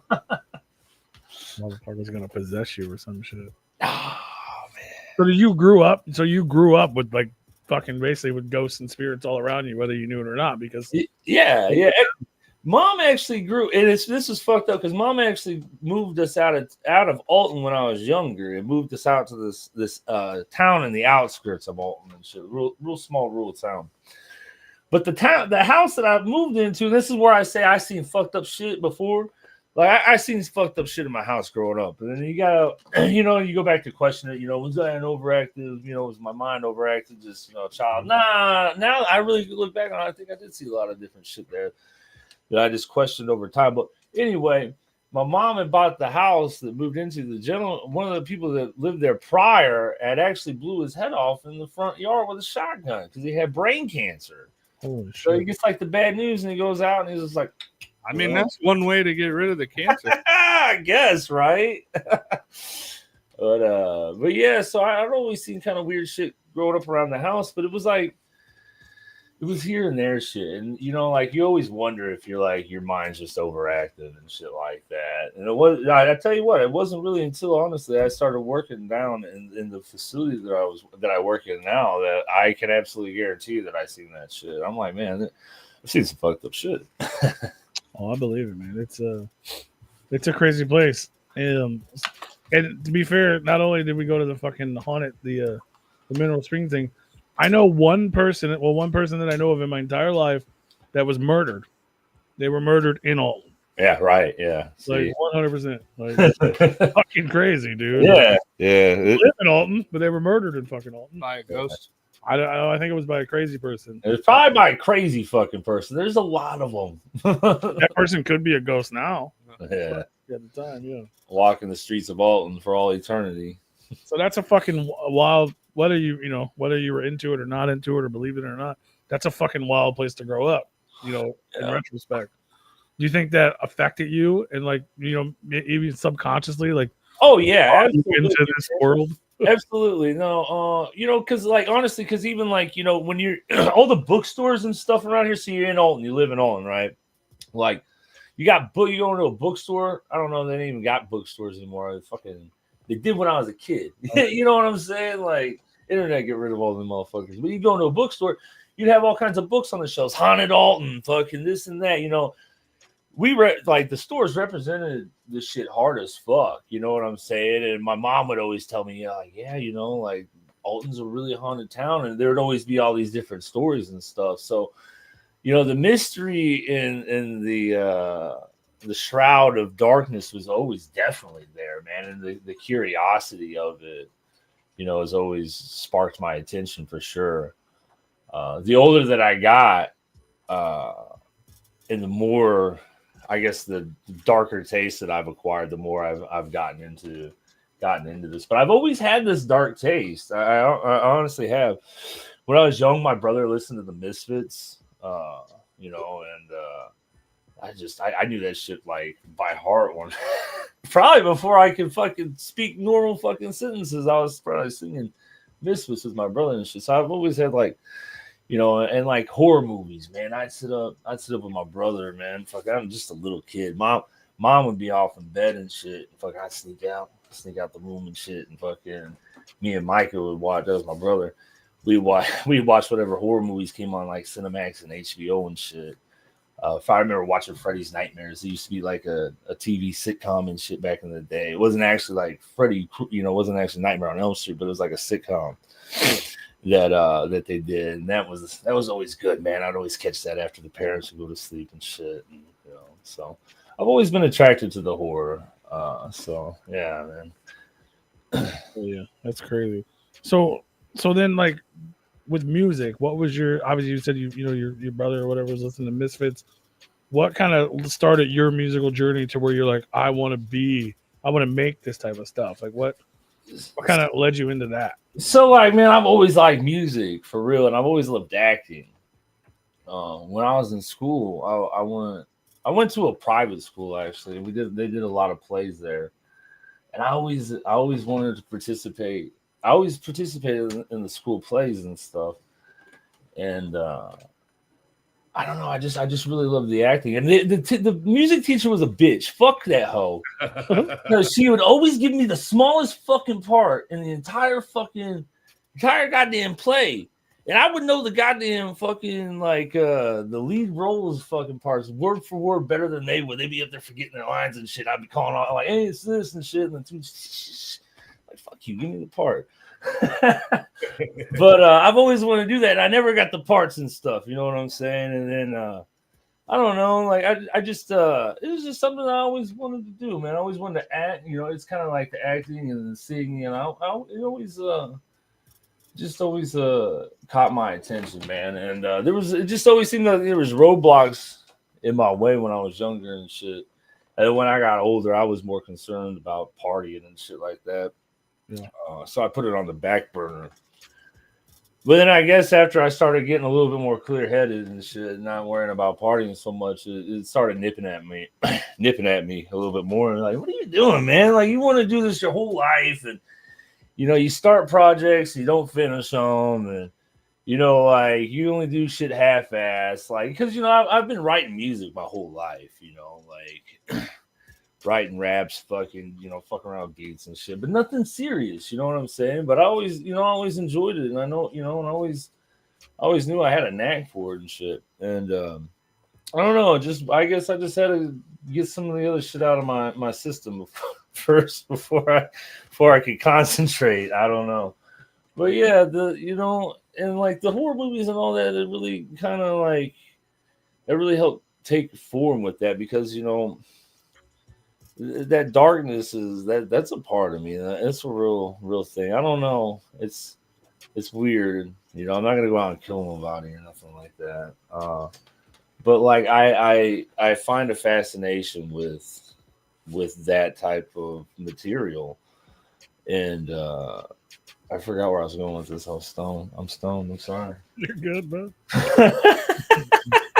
Your fascination with the darkness. Oh yeah, and so when I started becoming serious about it, and wanting to actually get real serious about music, I'm like, well, what am I gonna do, man?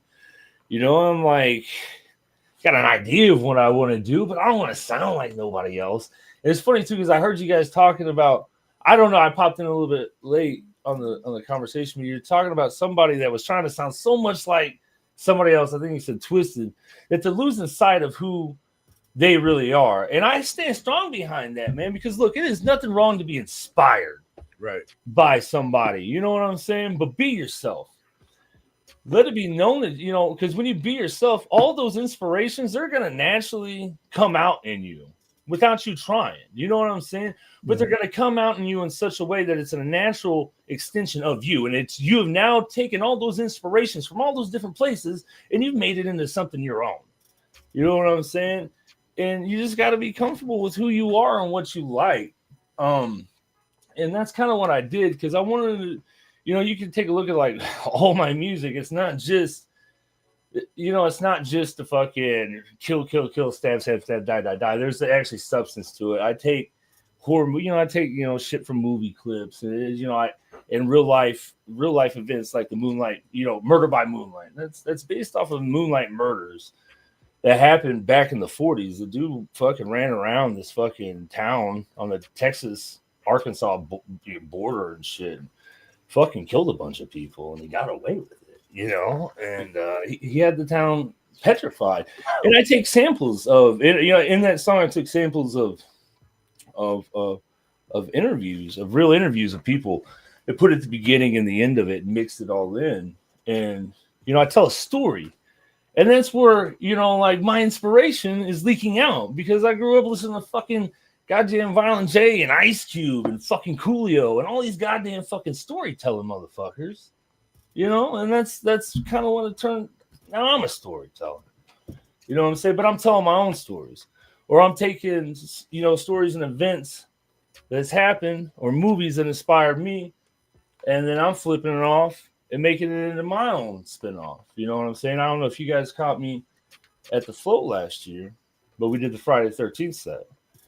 Now, we went through and did all those scenes.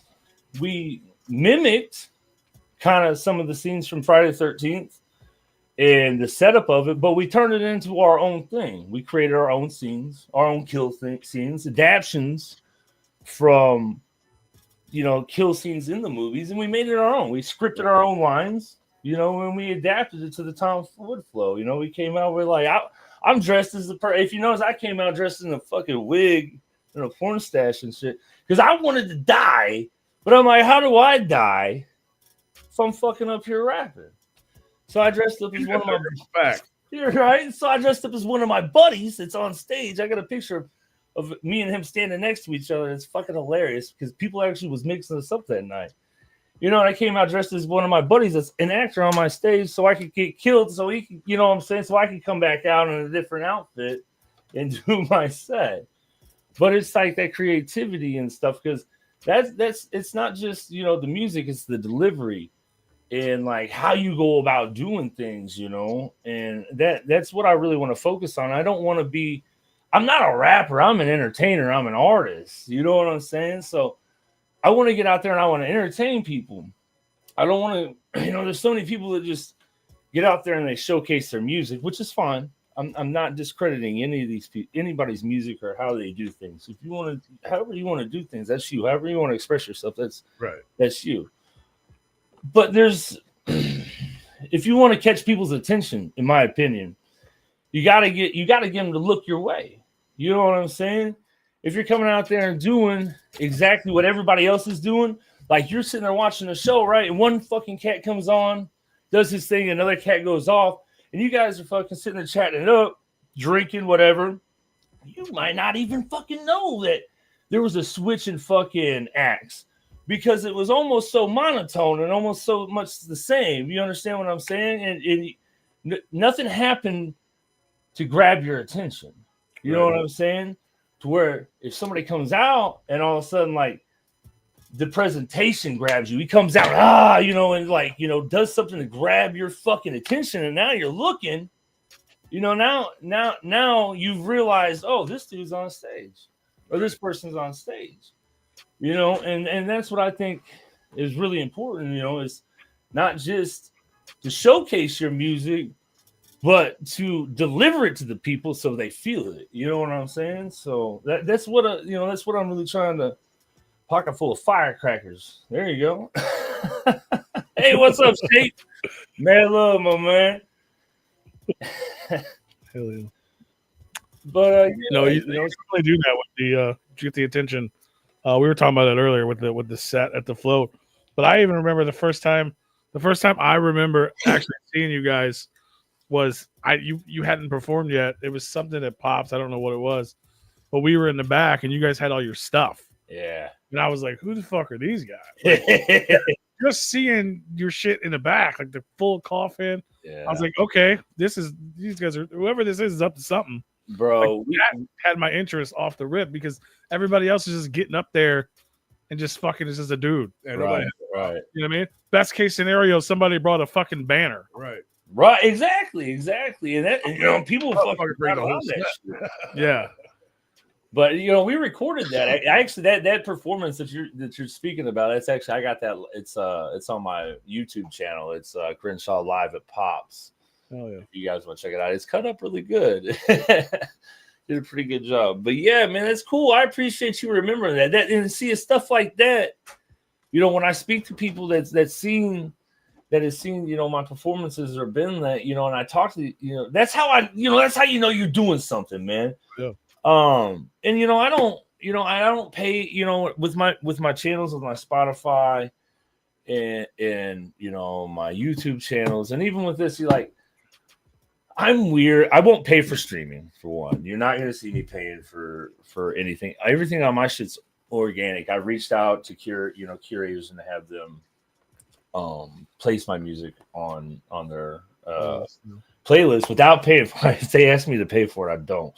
I don't give a fuck if you got 5 subscribers on there. If you'll put my music on there, I'll thank you. What do you want me to do? I'll even stream your music. But I found a lot of them that's actually, I got several, I've gained a good traction. It's all organic. You know what I'm saying? And I want to do the same thing with my shows and stuff like that, and like when people reach out to me to, I want to be able to have people be able to see me and be like, oh, hey, what I'm saying? I don't know. I'm getting kind of caught up with what I'm trying to explain here properly. But I want to be able to be seen and not yelled at and be like, hey, look at me over here. You know what I'm saying? I want to be naturally seen organically. Yeah. You know what I'm saying? Without bringing attention to me unnecessarily, like spamming people's fucking shit. You know what I'm saying? I want people to be like, hey, I seen that. You're putting on a spectacle. You are not the spectacle. Exactly. Yeah. And that's my conquest right now is just to try to fucking reach as many people organically and wholeheartedly as possible and create an actual real network. There's so many people out there that's just faking the shit, and they'll pay for fake streams or pay for streams and botted streams and this and that. And the only thing they're doing is lying to themselves and tooting their own horn because they don't have an actual, you know what I'm saying?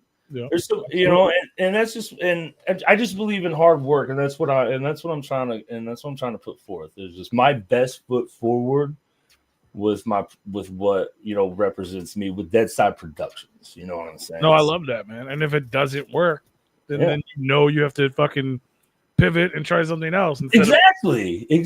Failure isn't an option. Yeah. You know what I'm saying? Like, And you won't know what works until you get out there and fucking start trying shit. You can't be scared. You know what I'm saying? Like Tony Hawk didn't fucking, learn how to fucking do all them badass tricks without wrecking something. You know what I'm saying? Like all the greats have, at some point in time, learn not from necessarily a failure, because it's not a failure if you learn from it. You understand? It's just a learn. It was just a learning curve. That's all.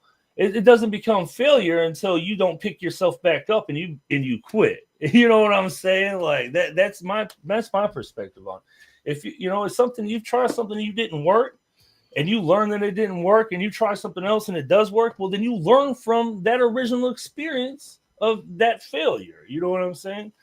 So it's important for people to not to be scared, to try different things and reach out and do things like that, because that's the only way you're really truly going to learn or be successful. You can't wait for somebody to, stumble across you, Right. No, absolutely, man. I can't believe Tony Hawk didn't buy those cheat codes, man. That's crazy. Fuck. He just fucking... Fuck. That's what I did in the game. What the fuck? Right? Man, that game. Y'all had the old school game, right? It was the PS1. That was the shit. Fuck yeah. Yeah, that's the only time I would ever consider myself a gamer. Was in the Tony Hawk days. I had a fucking problem with games, bro.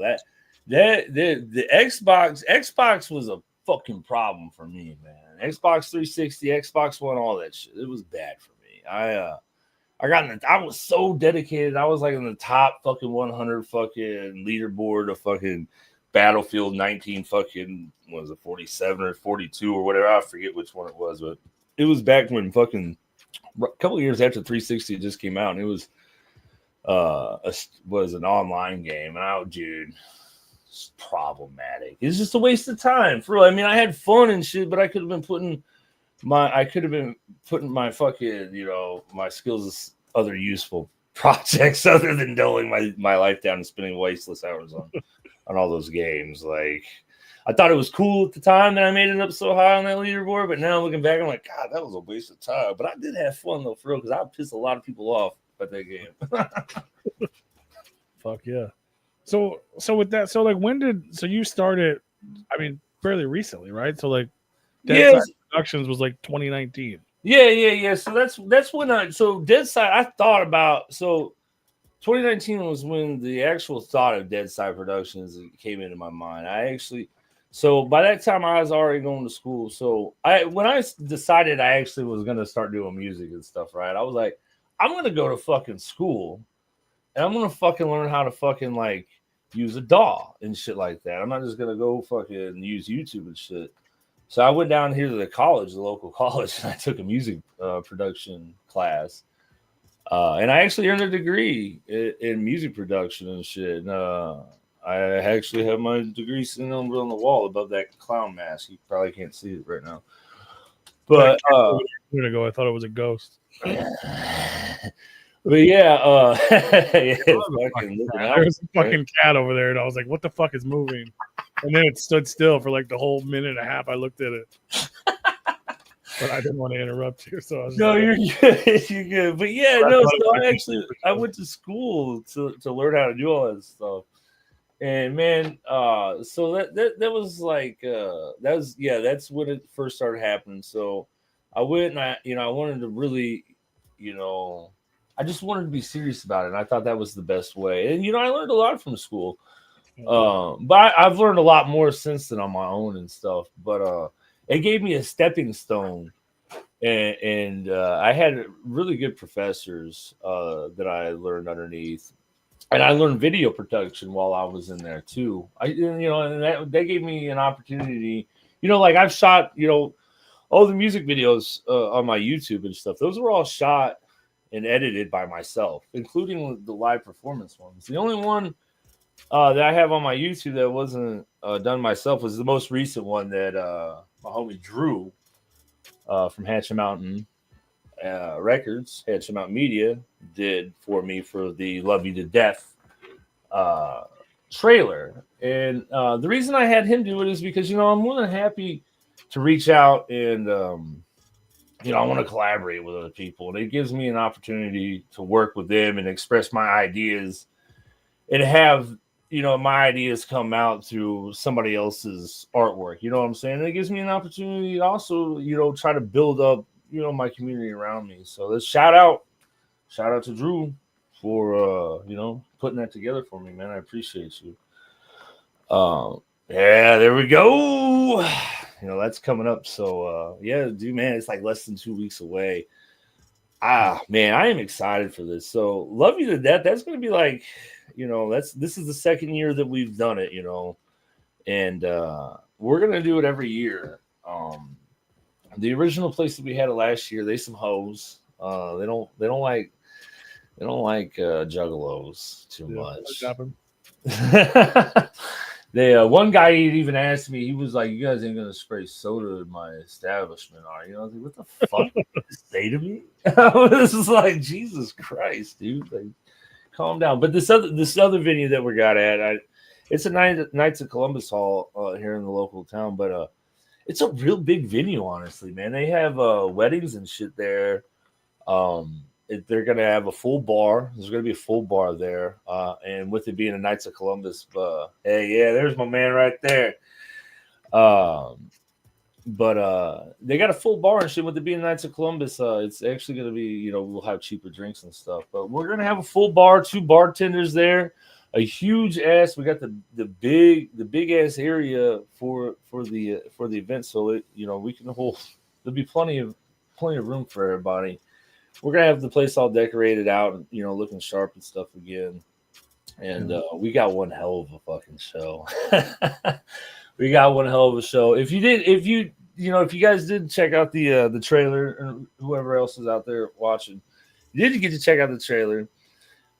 It's chopped up with the original 1980 Maniac movie. About Frank Zito in New York killing all them women and scalping them, putting their scalps on mannequins. He's losing his mind and shit. So if you haven't guessed, that's what this year's theme is going to be about, and that's all I'm going to give you on that. I saw you posting a little magazine. Yeah, you liked it? Did you like the little trailer? Little creepy yeah, shit? let me see if I can. Maybe I can play it. Yeah, I can probably.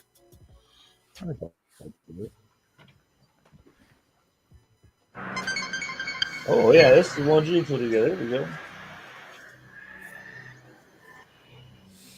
Dead Side Productions presents Love You to Death, Yeah, I love with this. performances by Insane Poetry, KRENSHAW, Miss Crumptide, Dirty Kid Kill, Nat County, Mr. Green, 86 Family, Ghost Bones, Morgue Mob, Big Relic, OTV, Mika, J Devil, Midwest Pimpin',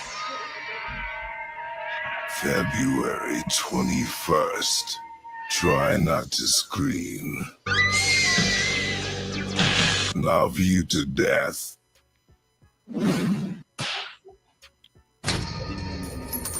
Yeah, see, that's like how the late night grindhouse movies are. Yeah, and that's exactly how I explained it. I was like, man, I need you. That's when I told Drew, when I started talking to him, I was like, I need you. When I explained to him, I was like, man, I need you to make this like a grindhouse fucking movie trailer. He's like, so yeah, man. It was huh? That fucking video, then the music will make you feel some sort of way. Yeah, On the it was good. I loved it. Yeah. So Like yeah, nervous. If you don't know anybody, you're like nervous to go. Like, am I gonna get murdered? I know. So It's in Godfrey, Illinois. Like, am I gonna die? right. So when we released that trailer and shit, I wasn't gonna tag the venue at first, right? So I make the post and everything, and then it was like, do you want to tag your event? I was like, well, yeah, of course I want to tag the event. But when I tag the event, it tagged the venue, right? So I go to the venue to pay the rest of the deposit to secure it, and the lady was sitting there talking to the lady, and she's like, "Oh, I seen the trailer." I was like, "Yeah." She's like, "Oh, I loved it." I was like, "Yeah." God. She's like, "Yeah." I was like, "Wow, that's crazy." She's like, she's like, "I was gonna message you." She's like, "But I figured I'll wait till I see you." She's like, "I didn't want to worry about it." She's like, just as long as like none of the main owners, like the old people, see it, she's like, it's cool. She's like, but if I do message you, she's like, to take it down. She's like, don't trip. I ain't gonna like kick you guys out or nothing. She's like, it'll just be because the owner. She's like, but I don't even think they know how to use Facebook. I guess the owners of the place are pretty some older, elderly, senior people that are not internet friendly. So, but she absolutely loved it. And she's got bartenders that are absolutely thrilled and excited to work it. They're like, oh, like we love horror movies and this and that. So everybody at the venue is very welcoming to us. So, we're going to have a really good time. Cheap drinks, fucking good music. So it's going to be a good time, Hell yeah. I'm looking forward to it, man. We're gonna come out there and yeah. Like I said, guys, set up a table, come out. Make sure you get there with the artists and stuff. And they're gonna provide us tables too. She's gonna give us. She's got all the like long tables and shit that we can wrap all the way around the edge of the fucking facility too for merchandise and stuff. So they're very accommodative there and stuff. We'll have a couple round tables toward the back for people who like to sit and have some drinks and stuff like that. So. It's gonna be pretty nice. And the lady's already spoken to me. She's like, as long as it goes as well as she's anticipating it will, she's wanting me to even lock it in there for next year. And if that's the case, and I am able to lock the venue in because it's gonna happen every year regardless, right? Yeah. But if I can lock it in for that amount of time in the future, it just gives me that much more time and boost effort, because my plans is to have Love You to Death and a Dead Side Halloween, two of the largest fucking horror. I don't want to say horrorcore necessarily. I kind of hate that title, but I'm going to go ahead and use it here. Yeah, because I don't really know what else to use. You know what I'm saying? Yeah. But it's I want it to be one of the largest horrorcore conventions with good acts here within the next couple of years. So if I can get that locked in for next year, it's going to be longer throughout the day. We're going to get more acts in. I'm going to get more larger, well-known acts, a few of them, you know what I'm saying? As well as all the heavy hitting fucking local artists that we have. We have an extremely talented roster in the St. Louis area of artists. And I think people don't really realize that, man, because of the fucking oversaturation in the industry right now. And, and out there, everybody's doing music that it's hard, when there is good stuff in your face, you don't realize it sometimes because of everybody else pushing all the other shit. You know what I'm saying? So, but we got so many talented individuals in our area, man. Morgue Mob, fucking Mr. Green, Frodo, fucking Bones Jackson, all these guys, dude. They're all fucking great fucking individuals. Unhappy the Wicked, he's another one. Risk, fucking. We got fucking Big Relic, all these guys. Big Relic to fucking travel. That's a huge accomplishment, man. I believe. Yeah, he doesn't. But that's my guy. And shout out to Big Relic. The 21st is gonna be his fucking birthday too. So Love You to Death is gonna be on Big Relic's birthday. So make sure you give my man's a shout out and a happy birthday that day if you see him. So. You just had a birthday too, man. Happy birthday to you. Yeah, I appreciate you. Yeah, it was the 4th, man. I appreciate you. Thank you. Yeah. Happy birthday. Lots of everybody's having birthdays. Yeah. And don't fucking Mad County's gonna be in the building. That dude's dope as hell. Yeah. We got a whole. I'm sorry, I didn't list everybody on the. I was just spitting some off the top of my head. Fucking that they're dope and. Oh no, they are, dude. They're extremely talented. There we go. There we got everybody. You got J Devil, Beaker. You know, Beaker. If you see the little symbol down there, the Ice House Entertainment. He will be supplying the sounds for that night. Because that place doesn't have a sound system, so he's providing the stage work and the sound. So Ice House Entertainment is his thing. So that was another way of me, working with another individual in the area, collabing with people. You know what I'm saying? Trying to bring a community together, man. We all need to work together. You know what I'm saying? We can't do this by ourselves. We gotta, we all gotta stick together. So that's my plan. That's my plan with Love You to Death and fucking Dead Side Halloween. I want to get all these talented individuals in here and just bring back. We had it so spoiled back in the day with all the good shows and shit, especially at Pops and shit. We didn't realize how good we had it. And I want to bring some of that back. Nobody comes here. Right. Shout out to Frodo for fucking that up. I think it was fucked up before he said But I want to bring a slice of that back. You know what I'm saying? And that's what I'm working towards. So these next couple of years, and I've already communicated. I've already got communications about Dead Side Halloween for this year. I can't get anything locked in until June, unfortunately. That's the bitch part. But it is more time than I was given last year. I was given 8 weeks last year prior. It was very hard to get in and work that show. They were pretty scrutinous. And it was... they didn't give me much time at all. But we pulled it off, and I think that show turned out really good. I enjoyed the fuck out of it. But now they told me I could speak to them in June about locking the date in instead of 8 weeks out this time. So that'll be good. That'll be good. And don't forget the fucking living legend, our motherfucking brother LSP homie Insane is gonna be on the show as well. Holy shit. To give you guys a little taste, a little heads up that night, me and IP will actually be performing a track that we did together for the first time ever that night. It's called Turn It Up. It's actually on his album, The Summoning, which came out, I think, summer of last year, actually. So he actually featured me on one of his albums, and I am completely humbled and honored that man would reach out to me and be like, "Hey, Crenshaw, would you like to be on my album?" You know what I'm saying? Fuck yeah! I want to be on your fucking album, man.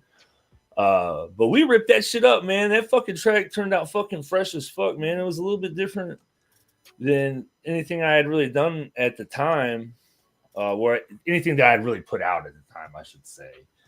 But it turned out fire, bro, and I can't wait for you guys all to check it out. And if you want to check it out beforehand, it's not streamed anywhere. You got to buy that shit from the man. So hit up that LSP store and get a copy of The Summoning today and put that shit in your CD player. And I'm sure that they got the digital streaming ways too. I'm old school. I always think you got to buy CDs still and shit. I think you do have to buy that on CD. Dude, see, that's what I'm saying. So I wasn't wrong. Yeah, it's just a mixtape. Yeah. Yeah. See, you know what I'm talking about. Yep. Go out and get a copy of that shit. I got 2 of them. There you go. Fuck yeah. No, I love it, man. It's gonna be a dope ass show. I get kind of going backwards a little bit, to where we're telling the story here. So you went to school, you learned all this stuff. Like prior to that, was it like the creation of Dead Side Productions? Was it always? Were you always wanted to do hip hop? Was the goal to do hip hop, or was the goal to even? Or as Dead Side Productions, were you intending to just work with other people in the beginning? No, it was always the plan to do hip hop and rap and stuff like that. I just wasn't quite sure of how I was going to present it, and I was overthinking it, I was like, oh, you know, people's done this and that and this. And I was like, you know, I shit you not, I was we were laying in the fucking living room. Something was going on with my bed at the time. And we had a fucking Ghost. or no, our furnace went out. That's what it was. And we was all fucking cuddled up in the living room, me and my wife. And at the time, and I was going to college, and I'm laying there, and I always like my mind be racing and stuff, you know, at the end of the night sometimes, and I'd be thinking, you know, about all the things that, you know, that's just on my mind. And I was sitting there thinking about what I wanted to do and how I wanted to represent it and stuff. And I'm starting to fall asleep, man. You know, when you start to get that feeling like you're falling almost and drifting, you know, right when you're about to fall asleep. Yeah. I felt my mind open up, man, like the clouds, like you see the cartoons and shit, you know, like the clouds sweep in. There's like, you know, like that's kind of like what happened, bro. I swear to God, bro, and it came to me, Dead Side Productions, and I sat straight up out of the fucking bed and I looked over. And I said, "Babe," she said, "What? The fucking what?" I said, "Dead Side Productions." What? Dead Side Productions. That's what that's what I'm gonna fucking name is Dead Side Productions. She said, "Oh, okay. I gotta write this down. I can't forget this shit." You know, it's like that. That's how I came up with Dead Side Productions, man. For real. It was, you know, I was trying to come up with something that represented me, and I don't know. It was just, you know, I laid down and cleared my brain, and it came to me, and it's like, and not just the name, but like the concept of it and shit like that, and like, you know, like even as far as like this symbol right here, this symbol literally came to my mind. The gravestone with the hand coming out, like it was weird. It was like a rush of information was just like being deposited in my brain, almost like an upload. You know what I'm saying? Like, and then I just started building off of that. Like, yes, sir. Love you, Shape. Yes, sir. But but yeah, man, that's the best way I could fucking describe it, bro. It was like this information was just being fucking uploaded in my brain, bro. And from that day on, I haven't been able to get it out of my fucking head, and it just keeps building and building and building, and like this, the anxiety of what am I gonna do next is no longer there because I know what I'm doing almost.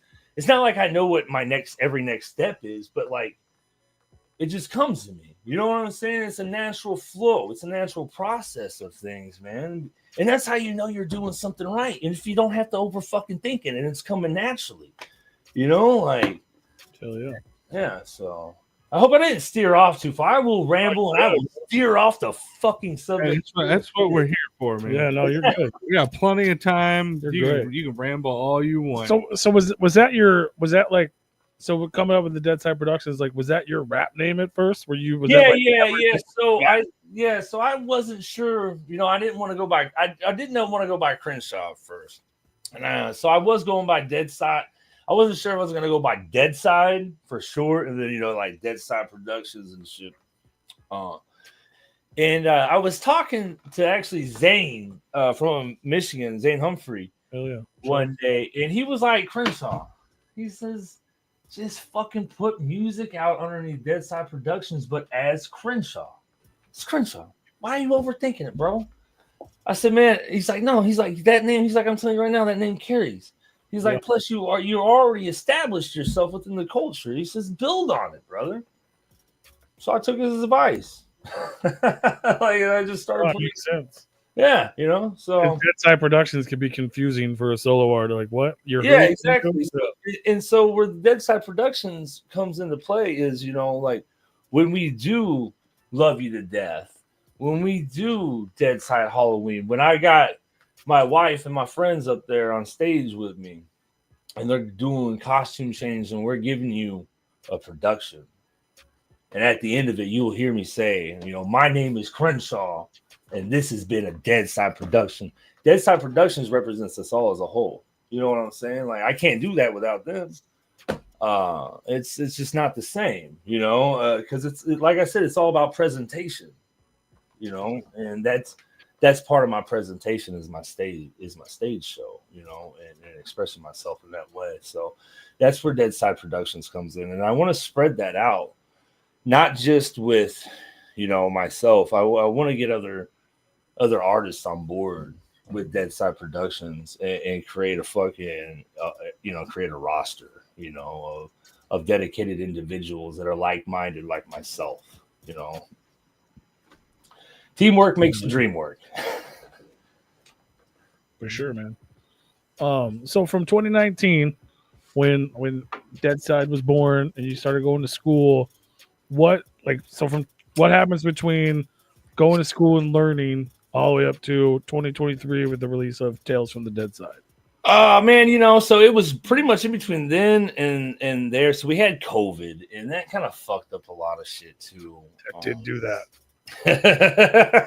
that put back a lot of stuff. It actually put my schooling back a little bit. I wasn't able to go in and do some of the classes, which is whack because they didn't want you to be around, you know, you know all the deals. So that kind of put a damper on stuff.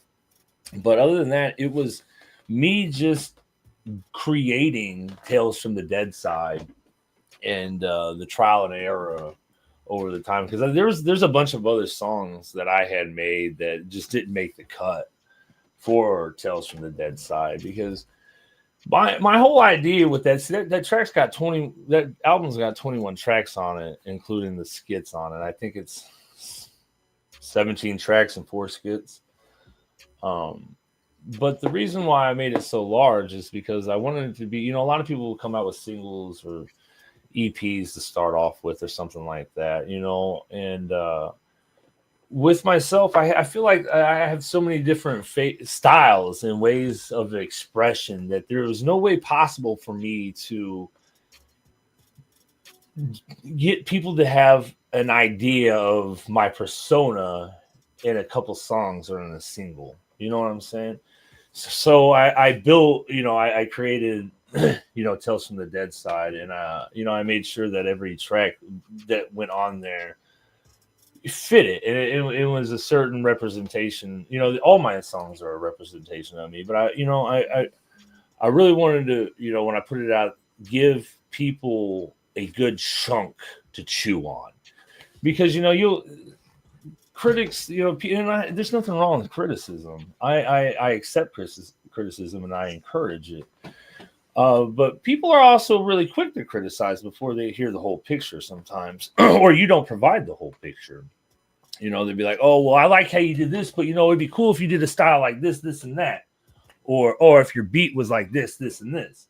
So I try to provide a little bit of all of that within the album. That way it kind of like, it's more satisfying, and it showcases a little bit each one of my, more of my skills and stuff. You know what I'm saying? So people be like, oh, you know, they may not, you know, you could have done this with that track, but then they may hear that exact thing with the next one. And be like, oh, fuck, he did that here. You know what I'm saying? So it's really, you know, a showcase of my skills and what, you know, I'm about. So it was really just carefully crafting and curating Tales from the Dead Side during that time, and learning my flow and what I was comfortable with and how I wanted to represent myself, you know, because it was a lot of trial and error. Like I was saying earlier, you don't know, you know what I'm saying? It's trying to learn yourself, trying to, you know, it's kind of like being in high school again, I guess, trying to figure out, you know what I'm saying? Trying to figure yourself out. Yeah. And that's what I was doing. I was trying to figure myself out and figuring out, you know, my comfortable, you know, like how I was comfortable in representing myself and how I wanted to do it. So that's what I did during that time, was just carefully just curating that album, honestly. And, you know, I do all the, you know, like all the skits and stuff and the voices and all that shit. I do all that stupid shit myself. Put all the background noises in there and shit like that. I mix and master. I pretty much mix and master everything that I do now. I was outsourcing for a while, but I wasn't getting the outcome that I wanted. So I just learned how to do it my fucking self. And that's what I went to school for. So I already had the fucking tools and shit. It was just a matter of dedicating the time and focus into doing it. And now I wouldn't really have a whole lot of other people fucking mix and master my music unless, You know, they'd have to be somebody that was really experienced and good, and I would still have to work pretty closely with them because I'm pretty critical about how I want my shit to sound. You know what I'm saying? I want to collab with you. I don't want you to necessarily just take the reins. You know what I'm saying? So, what's your idea of what, you know? Because it's still my production.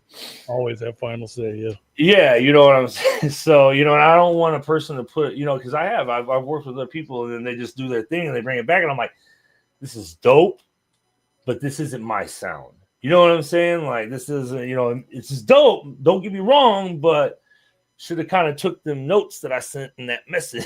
You know what I'm saying? So, and I was getting a lot of that back, just people trying to do their own thing with my music. And I'm like, I'll do it. I'll just do it. You know what I'm saying? But I do outsource for a lot of my beats still. I make about, I'll loop up some, I'll make some. And then I also outsource to a cat called Mr. Good Bars for some. And me and him work pretty well together. I can usually give him a detailed description of what I want, and that man can usually just and pull that shit out and whip something up. And I'm just like, God damn, how does he do that? Oh, you know, there's sometimes I get back and I'm like, you know, but that's just, you're always going to have that. But I'm blessed to be able to work with somebody that's that gets me as well as he does and stuff. So it's cool. But yeah, that's just what I was doing during that time, man. I was, you know, just tuning in my skills, man, from you know, voice, you know, and I even took you know, I do vocal warm-ups and shit like that too. I took vocal lessons and try to keep your voice from cracking and shit like that, man. It's just, there's a whole fucking thing with it, man. Like, I don't just, you know, it's like a workout for your body. You don't just, like, you know, do your fucking sit-ups every day. You know what I'm saying? You want to fucking focus in all the areas. And that's what I was trying to do. I was just trying to be just very well-rounded artist and just trying to just home in everything and not rush. That was my big thing. I did not want to fucking rush anything. And now that I've put, you know, the next year, you know, or I think it was the next year, I put out Left 4 Dead, or not Left 4 Dead, Jesus Christ. See, that's that Xbox shit coming back out on me. I played the fuck out of that game. Love you to death. And now I'm working currently on, I got my hands in 4 different projects right now, and they're all partially done. But dude, I got some fire ass stuff we're working on.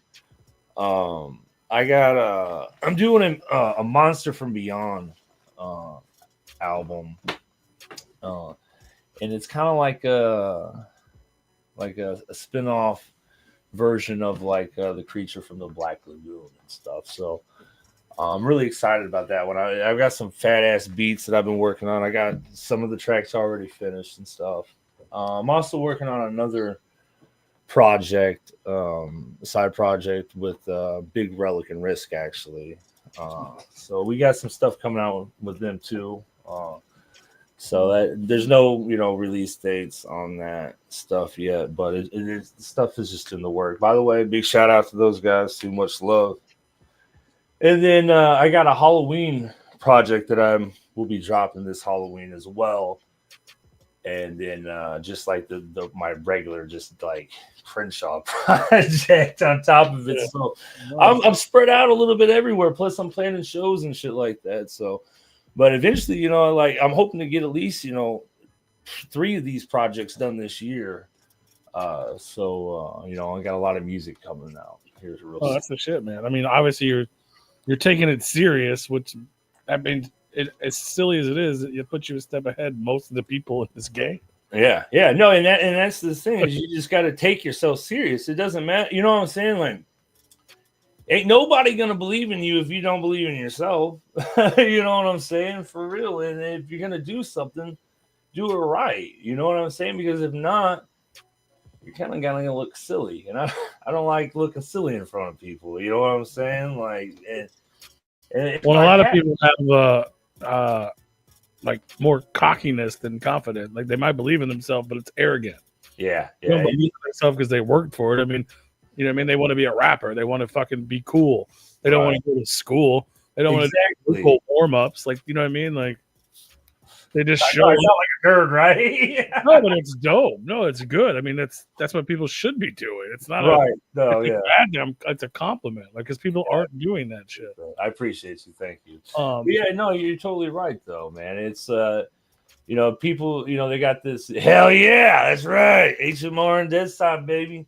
But yeah, no, people just, you know, they have this whole idea, you know, they see the glitter, they see what they think is glitter and gold, you know what I'm saying, and the shiny packaging or whatever, and they don't want to actually. When it comes down to, they don't realize the dedication and hard work, you know, that goes into this stuff. You know what I'm saying? Like, my stage shows are not fucking cheap. Like, you know what I'm saying? I was just about to say, like, what you're saying about schooling and warm ups, and you know what I mean, your testament to all that goes back to what we were talking about before you were even here, is the stage show. Like, that's, he was like, you know, why do they do what, you know, why does he do that? I'm like, because it's fucking dope. Like, it puts you above everyone else. And I know it's not easy. Like, we talked about it earlier, like, we have issues just taking our merch places because it's fucking too much room. We're not, you want a whole fucking, you fill out a fucking house to the goddamn float, bro. You know, it's so funny too, because you know, I practice out in front of my garage and shit in the summertime. Right now it's a bitch. I'm practicing in my house. And I have no room in here. But you know, in the summertime, we're setting that shit up in the fucking out of the garage, and we got it all, you know, we pull it up, dude. It takes us 15, 20 minutes if we're focused and not dicking off to set everything up. You know what I'm saying? And it didn't look like that much. I swear to God, it did not look like that much when we was doing this shit, right? And then we pull up to the float, and we got all the U-Haul and shit, and we're backing everything up, and we're pulling everything out, and we're seeing everybody look at us, and then we're looking back at this pile of stuff we drove out of this RV, you know, this fucking trailer. And I'm like, looking at my wife, I'm like, we look crazy.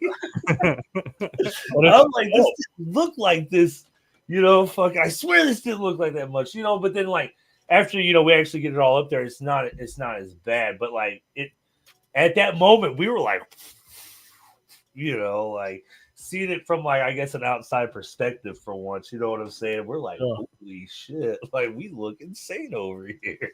So for everyone not in attendance, like literally they had this whole setup. You can see pictures and stuff online, but it's like you guys had to like go up there, work for 10 minutes in between sets, before we would announce the next guest, and then go back up, build a little bit more, then go back down, then build a little bit more, and then backstage you had a full fucking wardrobe setup. Like, you got to get the fucking changes and shit, man. Green room back there. Yeah, they set up a whole damn green room just for themselves, like, and that's dope, man.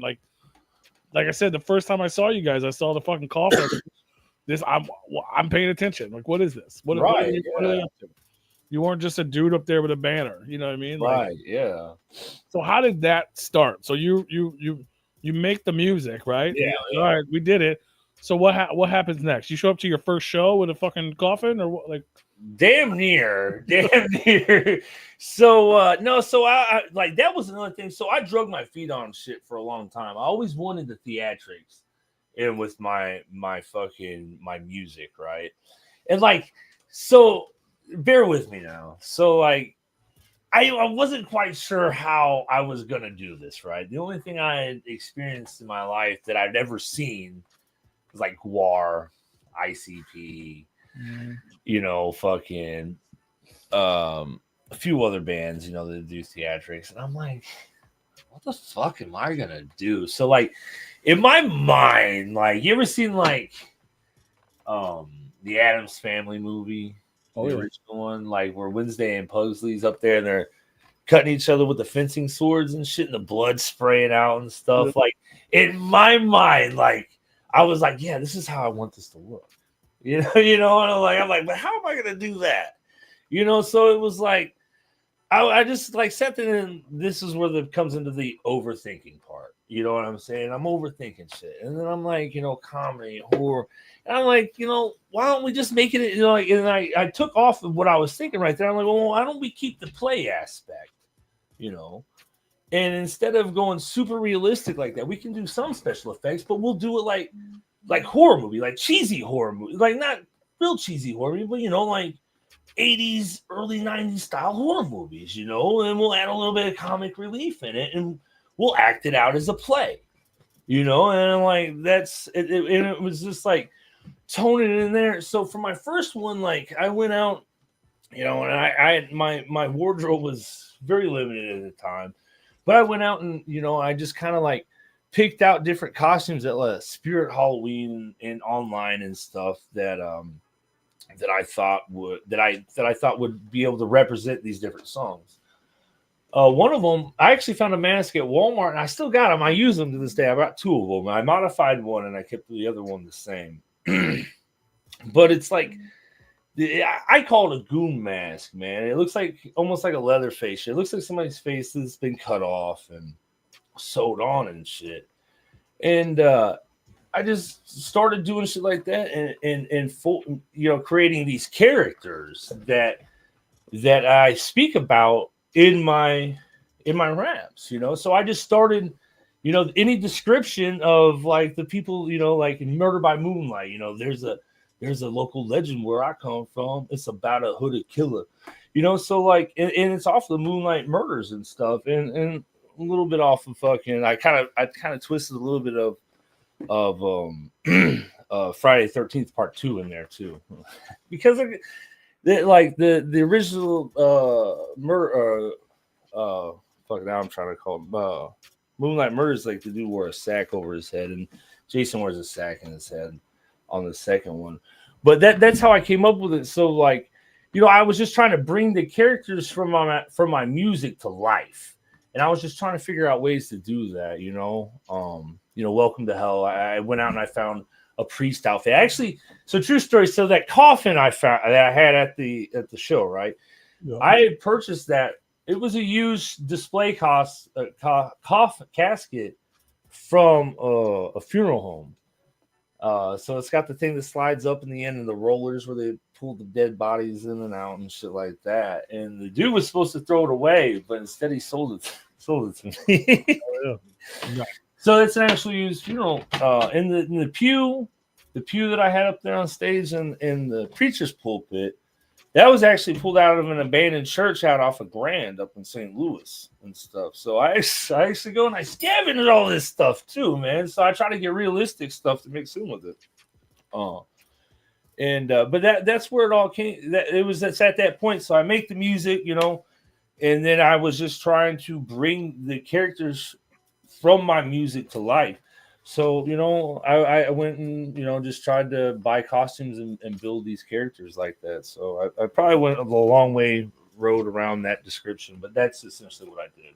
No, that's dope though. And yeah, it's fucking like I mentioned a few times, like it definitely, like it stands out. Like it reminds me of like back in the day, like old school ICP, like yeah, stands out. Like we're like, there's a fucking goat head preacher on stage. Yeah, bro, that's one of my favorite costumes. Like, man, it's like, what the fuck is? Am I scared? Am I intrigued? Are these just? Is this for real? Like, what the fuck's about to happen? Like that first show that you're talking about, I did at Pops too, where I came out of the coffin. That when the curtain dropped, you can hear somebody that was at the show. They didn't know what the fuck was going on. They scream, hell nah, just like that in the crowd. I got it, dude. I'll never forget that shit. I was like, yeah, like that's the shit, man. Like, But yeah, man, I love that shit. You know, I love the shock factor too, man. You know, when we do Man on the News, right? I got the skit where, you know, the guy breaks in the people's house and he murders the family, you know, and at the end of the skit he kills the baby. You know, where I got that idea from, right, is have you guys ever seen the movies Feast? Feast? Yeah, Feast. I don't think I have. I don't know. I don't think so. Okay. Oh yeah, there we go. Yeah, you got that shit up.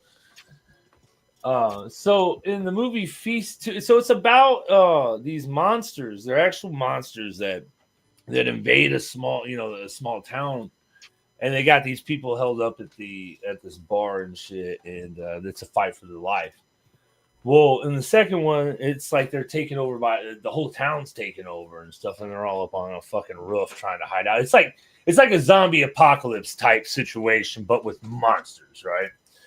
Well, there's a baby fucking crying out in one of the fucking cars out in the street and shit. And this dude, he's gonna be the hero, right? He's like, oh, I'm gonna go save baby. So he fucking makes this grand fucking ploy off the roof, to get this fucking baby. He's down on the street. He gets to the car and he grabs the baby. He starts making the way back, and the baby starts crying or makes a noise. Well, the fucking monsters get signaled, right? So he's running. Baby's out in front of him and stuff, and the baby's looking at him and all, and he's looking at the baby, and the people are looking at him on the fucking roof, and he almost gets up there, right? And he falls, and he comes back, and he's got the baby in his arms. He's running around, like a football player with his baby in his arms, and he's got it back out in front of him. The monsters are chasing him, and it's getting all close, and he looks and he says, I'm sorry, baby. And he fucking throws it up in the fucking air. And then there's this fucking slow-mo fucking, it's this baby flying through the air in slow-mo with this fucking dramatic fucking happy music, right? And it all comes to an end when the baby comes crashing down on the fucking pavement, splits its fucking melon open, brains spill out, and the monster comes up and eats it. Jesus The Christ. first time, yeah, right? You're like, Jesus Christ. I was like, Jesus Christ. Right? I was like, oh my God. That was crazy, right? And it was from that moment I was like, man, that was shocking.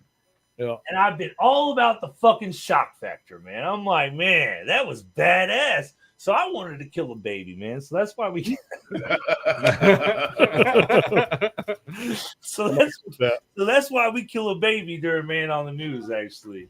Because I was inspired by that movie. Actually, that's where that inspiration came from. So, and that's what I said. There's nothing wrong with being inspired. But make it into your own. So, but that's where that inspiration did come from, man. I wanted the shock factor of murdering a fucking baby in front of everybody. So, the satanic goat preacher that's yeah, that gets people too, bro. yeah. That starts the show. You're like, what the fuck? Yeah, dude, my mom, she won't even listen to my music. I fucking tried to play her some the other day, dude, and she was like, first time I said fuck on there, she was like, nope. Oh, yeah. I'm like, come on, mom. You definitely can't come see the show then. I'm like, come on, get past that shit real quick and just listen to what I got. She's like, nah, whatever, mom. Like, mom, there's a preacher, fucking satanic preacher goat. Come on. Come on, he'll let you pet him. There you go. Yeah. Bring his ass out, man. That's fucking wild, dude. Yeah, definitely. If you guys aren't familiar, go check it out on YouTube. Deadside Productions, Crenshaw, his dope videos. The music's on there too. If you don't want to stream it, Yeah, check out all the tracks. Check out dope ass videos. You can see some of the stuff we're talking about, and obviously come out to a show, man. yeah, right there. It was right about this point is when you can hear the person scream, "Oh hell no!" It's so dope, man. It's such a cool fucking. It's exciting, like to be an audience member to actually see somebody put fucking this much effort into anything. Is fucking dope. Yeah. Dude, this is such a fun show too. Look at that fucking goat, man. He says, "Look at that goat." I can't with the goat, bro. Yeah, man. And actually, you see that white outfit, that choir boy outfit. Actually, that actually came out of that church too, man. So, but yeah, I edited this up myself too. So I did the editing on this music video too. If anybody needs, music video, edit it up, shot. If you're local, I'll shoot it too, man. But I do that shit. So you can hit up Deadside Productions. You want a horror movie shot? Great, hell yeah. No, I love to see it, man. No, it's dope, and I love that. Just out the gate, you were like, I gotta do it. I gotta do it big. Like, again, most people don't take the shit that serious. Like my old lady, she was like, I've heard her say it a few times. She's like, after we do a show, she'd be like, "What are we gonna do next? We've already set the bar so high." Like, don't worry, it'll come to us. But that's dope. Yeah, no, I love it. Like I do that coffin. Just seeing it, like I was intrigued, but at the same time, it made me mad because that was some shit that we used to talk about doing back in the day when I was fucking with Havoc and shit. We're like, Right. Oh, dude, I remember Havoc the Vampire guy, right? Yeah. We're like, we got to get a coffin and bring it out on stage. We couldn't find one. You know what I mean? There was always a fucking excuse. We could have figured it out probably. Right. And I see this, I'm like, these motherfuckers. You know what I'm saying? But like in a good way. Like, Right. No. I'm like, fuck yeah, at least somebody's doing this fucking shit. Like, fucking dope. Like, Whatever happened to that guy, man? Well, he passed away. Oh, for real? Rest in peace, man. Shit. But yeah, it was it's dope to see though. Yeah, man, that's cool though, man. Yeah, that's cool though that he was running around like, you know, a lot of people like that whole music scene back in the day, man. Like it was cool to see, you know, all the different artists and shit that we had coming through, man. Like, what about those Freaks RS guys? Are those guys still around? I mean, they're still alive, but they're not. The only person left that's even in the scene at all is fucking One Eye. Was kind of a part of them for a little bit. Oh, was he? Okay. See, I didn't even know him like that. I just remember him being in the scene, and there was a couple other cats too. Yeah, one of them Rich and Little Madrox, and that other dude. They'll pop into a show every now and then. Like they'll like show up like to hang out. But yeah, them and like the Wet Gremlins. White Gremlins. But we still got, they're all just separated now. I mean, Preach is a solo artist, and B-Scan, I think, does his thing every once in a while. Yeah, my buddy B here, who was doing the sound, he was trying to get Preach actually booked for Love You to Death this year, and I guess he had prior obligations. I don't know. I didn't speak to him, but they were trying to get Preach on, so it didn't work out. But yeah, man, it was crazy. It was good times back then. No, it was, man. Dude, it seemed like, back then, it seemed like every other month we had a fucking show coming through, whether it be at Pops or the pageant, man. I swear to God, it was like we were constantly out in the crowd doing shows and stuff. It was great, man. It was a great time. Fuck yeah. Great time to be alive, man. Pops back in the day, man, being packed. Man, they have the upstairs. You go up in the upstairs balcony and it'd be fucking packed and shit, bro. Like, man, that was fun, bro. Like, those were the fucking days. I wish I could go back and relive some of that shit, bro. Right. Me too, bro. Me too. Well, I'm trying all the time. You know what I mean? I'm going to the gathering. I'm going to the float. I'm going to fucking Astronom, whatever, wherever. Fucking show me the fucking crowds of juggalos. Yeah. So are you guys going to be going to J Day this year? No. This weekend, no. No, neither am I, man. It's too much. Well, I ain't got enough time from work, and it's a little bit too expensive right now, especially with Love You to Death coming up. I'm financially stuck into that right now. So yeah, it's an expensive trip, man. It's way. Oh Jesus, yeah, man. And then the plane tickets too, man. There's only so many going out of St. Louis, and they're real early. And any other ones is not straight through. They're talking like 14 hours, bro. Yeah, it's fucking insane. Like, what the fuck? I looked, yeah, but it's fucking crazy. Yeah, it's like a whole 2-day fucking traverse from just to get home. There and home. Like, fuck, So. It's too much, man. Yeah, dude, that ain't no joke, man. I do wish I could go though. I went to the first two DCG cons, so it's gonna be a bummer for me to miss this one. But yeah, shout out to Frankie Grudge. But yeah, we'll be out at me and Rue will be out at Astronomicon. Oh yeah, April, and obviously you can see us all doing some fresh shit at the float this year. Fuck yeah! All kinds of unannounced things going on. I'm looking forward to the fire. I got my motherfucking premium campsite locked in. Hell yeah! So. Yeah, that's the shit. And gathering of the Juggalos is going. Yeah. I hope as this year lives up to the hype that they were giving it during the seminar this last year. We'll see. I hope it's half the hype that they fucking even portion. You know what I mean? And don't get me wrong, man. I'm not one of those guys that gather for the lineup. I've never gathered for the lineup, but I will say this.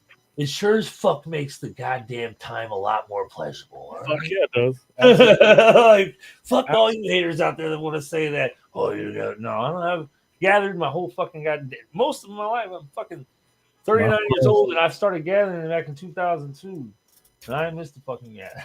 You know what I'm saying? Like, I feel like I've been to more gatherings than I have years alive almost. But Me too. you know, Each it's gathering takes a year It's off. always a good time, but yeah, like even when like we talk and like reminisce about it, most of the shit we remember is the who played that year. oh yeah, Yeah, exactly. we had a great time, but you know what I mean. Like in the moment, it's fucking amazing. I'm not hating. Yeah, on it. and, you know, there's nothing like Bobby Brown played. That's when Hammer played. Like Yeah. George Clinton. Like just exactly, and there's nothing like getting in front, these excellent talented artists in front of you. That's been entertaining folks their entire lives. They know what they're doing. We all know who they are.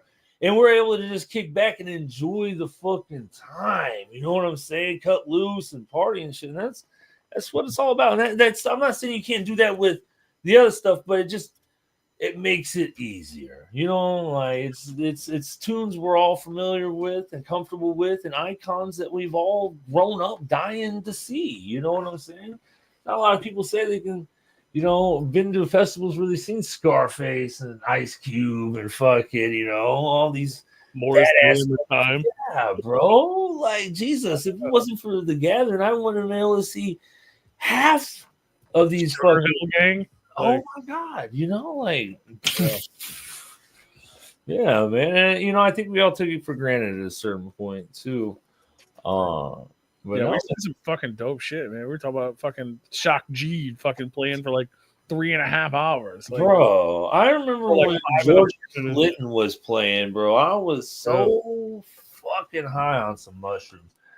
The best way I can describe it, right? It's like, I swear I've seen like this episode of like The Simpsons one time where like Bart's high on fucking cough syrup or he's got a fever dream or something, but he's riding on these musical notes, right? And it's like right into the clouds. That's fucking how I felt. Just extraordinarily happy, floating on a music note from fucking George Clinton. You know what I'm saying? Like, it's just a very memorable experience in my life. And, I'm glad to have been able to experience that. I wouldn't be able to get that anywhere else. Right? Yeah, no, the fucking, it's crazy.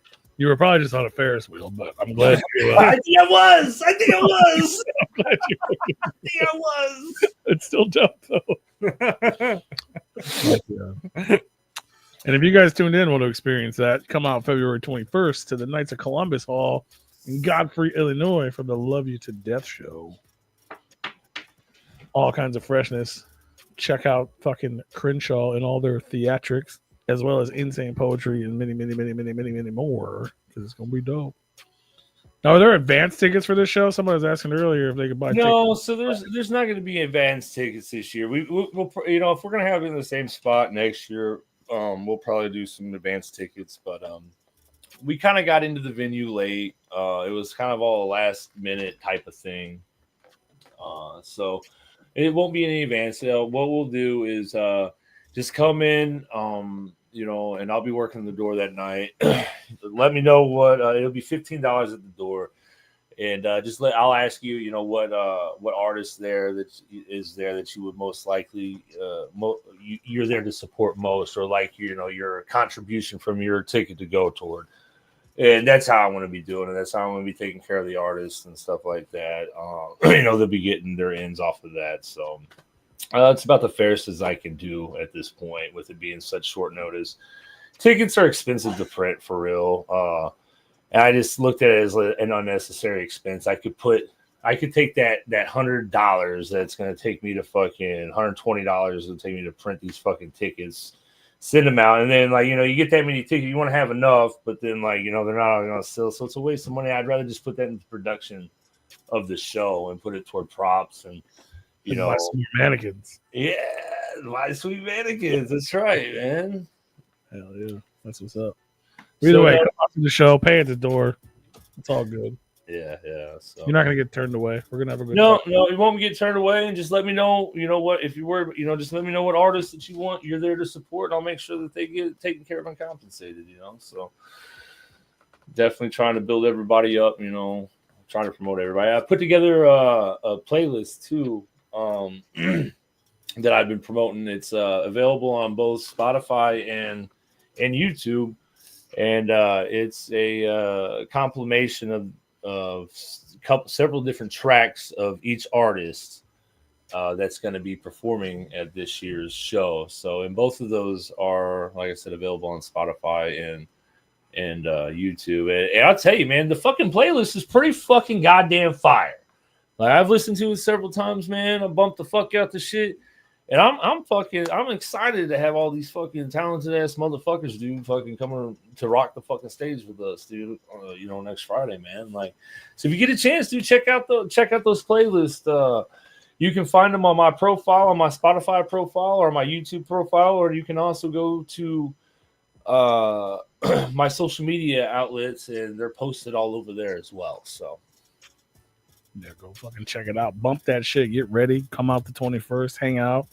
My man, he said he got 4 projects in the works. We got this show on the 21st.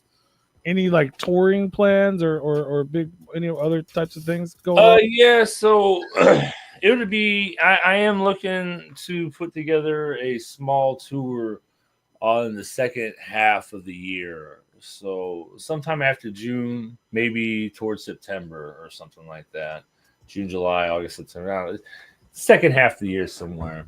I'm trying to put together a small tour and hit up some states and stuff. So there's I'm sure. So I'm going to be reaching out. I got an idea. I've already spoken to a few other artists that I would that I'm trying to get on and tour with. So it's just a matter of where it is. That's probably going to be another one of the things that I start working on directly after Love You to Death.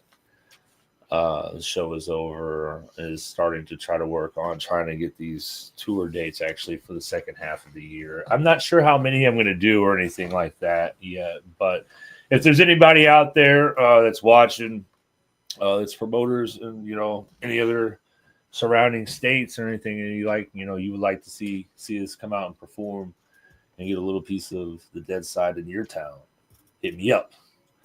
You go to deadsideproductions.com and my link is on there. You go to message me on any of my social media websites. There you go, Linktree, there you go, and that'll take you to my website. There's my email's on there, bookingthedeadside@gmail.com. So just hit me up. Also, if you need anybody wants any kind of collabs or anything like that, anybody want to work with me in any type of way, just hit me the fuck up, man. You want to do a show together? You want to do a collab? You want to go out and fucking do a tour? You want to fucking make a music video? I don't give a fuck. Reach out and let's work together, baby. You know what I'm saying? That's what it's all about. I love making connections, and I like getting inspired by people, man. Let's inspire each other. Let's work together. So hit me up. Hell yeah. Yeah, definitely fucking follow them, hit them up. Even if you're just a fan or you're just curious, fucking pay attention. 4 new projects, 4 shows. Why I am touching on a subject, I'm sorry for you, P. I didn't interrupt you. But why I am touching on a subject, if anybody out there is watching, if you would do me a personal favor, and please, I am trying to build my music outlets. Go hit that follow button on my YouTube Music and my Spotify account. That's on that link tree. Give me a follow, man. Follow my music. Support the underground. Support your artists and stuff, man. Show me that you love me. Tell me you love me. So, and I love you back for real. That's what it's all about.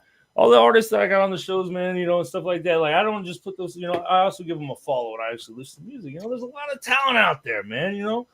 And I think people forget to do that sometimes. Is actually go and follow. They'll listen, but they'll forget to follow, and that actually means a lot. Hit that button. It really means a lot to us. Fuck yeah, man. Support. Show support. It's free. That's right. It's free. It's free. Yeah. It's free, man. Put them on your playlist. People, that's right. Check them out. If anybody has any questions that's in the live chat, hit us up right now. I have at least one more question for you because we asked all of our guests the same shit, and we're going to get it too. Essentially, man, you got 3 albums that either inspire you as an artist, maybe they inspire you as a man, maybe it's the record you listen to in your car when you're crying that you don't want anybody to know about, or the one that you get mad and punch the wall to, whatever it is. 3 albums you just could absolutely not live without. What would they be? And I like Pink Floyd The Wall for real, man. I really like that album because of just like he goes through his like just you know, the whole metamorphosis of, you know, his life and the just different things that impacted him.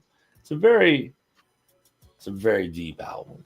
You know what I'm saying? And it gets me in my feels, man. So I used to usually when I was younger, I used to put that album on when I would get, you know, in my feels and hurting and thinking a lot, and it would help me get through that. So Pink Floyd, The Wall is definitely one. And man, you know, the other two, man, there's so much good music out there that, you know, it's hard to pin down a certain three. But I would say, you know, I would say probably Carnival of Carnage for real, man. That was a pretty big impacting album in my when I was young, man. It was just so raw. I'd heard some other ICP before that. When I heard Carnival of Carnage, I was like, man, this is just raw as fuck, man. And then you know, other than that, you know, I don't know. I'd have to think. Three, man, you took me off guard with this one. I'll be for real. I wasn't expecting this one. I feel like everybody else would be able to name off three right off the top. I'm so it's hard for everybody. That's the point. I'm so all over the place with my music. It's hard to honestly say, man. You know, I listened to a lot of Coolio. When I was young. Oh, cool. Yeah, It Takes a Thief, man. That album was hard for me. I really liked it a lot. I bumped it a lot. You know, I'm just gonna go with those three. I can't pick. I'm just gonna state this right now. I can't pick any fucking top three. I would say I am definitely going with that Pink Floyd The Wall one. But the other two, man, it's just really hard for me to do, especially on the spot like that. But I would say, but those three all right there really do have special meaning for me in each way. But I'm gonna leave it at that, man. It's a hard question, right? No, it's dope though, because like whatever you come up with on the dome, and like, you know what I mean. It's like it's a lot of times it's something you might not say if you had time to think about it. Right? Yeah. No, you're right. I think people would think Coolio and Pink Floyd were cool, but it's like yeah. It doesn't matter. Like, you put that shit together and you get a little fucking Crenshaw. Right. You're right. Yeah. Shout out to fucking R.I.P. Coolio. Yeah, man. You know, and that's the crazy thing, you know, because I was really, really, really into Coolio when I was young. And then as I got older, you know, I found the clowns and shit like that. But I thought it was so crazy, you know, retrospect, we come back around all these years and then Coolio's hanging out with the clowns and shit like that. Cool. And I'm like, wow, man. I'm like, it just, I don't know, just the way I'm just like, it's just like further solidifying to me, like it was all part of me altogether. You know what I'm saying? All along, you know. So I'm glad I said Coolio, actually. Oddly, all makes sense somehow. That was one of the dope fucking, I'm talking about Gathering, like kicking it with Coolio at the Gathering. Bro, I'm telling you, man. He gave me one of those fucking big money hustler waters. Yeah, bro. I still have it because Coolio gave it to me. I was like, oh, that's dope. Tell you. I got a fucking present from Coolio and my thirsty ass juggalo fucking homies. You know what I mean? Like, where else does that shit happen? It's fucking Coolio. Right, fucking Gathering, man. Oh, man, I was fucked up at Cave and Rock and I harassed the fuck out of Ron Jeremy. Bad. Like, he made the mistake of walking past by a campsite. Yeah, I was fucking wasted, man. It was so bad. The next day, he came. I actually felt bad at the time, and I was gonna come up to apologize to him. He was sitting there hanging out with somebody, had his arm over this chick and stuff. And child, probably. I was probably hindsight, but you know what I'm saying. I mean, none of this shit had happened at the time. You know what I'm saying. I was like, oh, you know. I'm gonna go. I'm gonna apologize to Ron Jeremy because I was a little bit of an ass last night. And he's got his arm around his chick and shit. I'm jumping out of the camera and shit. And fucking, I come on. I'm like, hey man, blah blah. I just want to say. And he turns. He says, oh hell no! I just fucking leaves. Takes his arm off the bench and leaves. I was like, I just wanted to say sorry. He's like, I ain't fucking with you again, dog. Straight the fuck up, bro. Dude, that dude's wild, man. He accidentally went into our friend's room at Kevin Rock. Oh, yeah? Accidentally, huh? Fucking bad. Yeah, fucking weirdo. Yeah, he is. And I was supposed to host an event with him, and then he got thrown out the night before for fucking doing shady shit. Shit, that doesn't surprise me. Dude, dude's a fucking weirdo. Yeah, I was screaming. I was like, "Suck your own dick!" All kinds of shit at him, man. It was funny, man. I was wasted. Only at the gallery, man. That's Oh what yeah. I threw hot dogs at Tom Green when he came there. It was bloated ass hot dogs, and they about actually threw me out of the gathering for that one. They were not upset. They were upset about that one. You're the guy that threw poop at Tila Tequila, huh? No, I did not throw the poop at the tequila. I threw hot dogs at Tom Green, and I asked him if he would like some sausage. I said, "Tommy, would you like some sausage?" Bro, it was funny as fuck. Right up against. I had my belly like on the stage, yelling at him. I was like, Tommy, and he stops and he looks at me. I said, "Tommy, would you like some sausage?" Just these bloated ass hot dog water fucking cooler fucking dogs and shit, man. It was funny. I remember he bent down to pick one up. I hit one in his bald spot of his fucking head. It was funny. But then security came up and they're like, "You gotta leave." I'm like, "I'm leaving. They're like, "No, you gotta get the fuck out of here." I'm like, "Oh, you're kicking me out? Hell no!" I took off running and shit. You know, like you ain't kicking me out together. Like, you know, but yeah, they were pissed, man. That's funny. Daddy, would you like some sausage? Hell yeah. That's the shit, man. Well, hell yeah.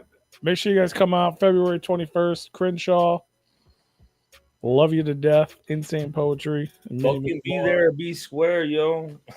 Come out and see it. Go check out the music. Stream it on Spotify, YouTube. All that shit. Give me a follow. Any last words? Any shout outs? Anything we didn't get to that we should have got to? You know, the only, you know, I just want to shout out, you know, to my people, you know, my wife, Cora, my homies, Daryl and Justin, all together, you know, we all make, you know, the theatrics and Dead Side Productions possible.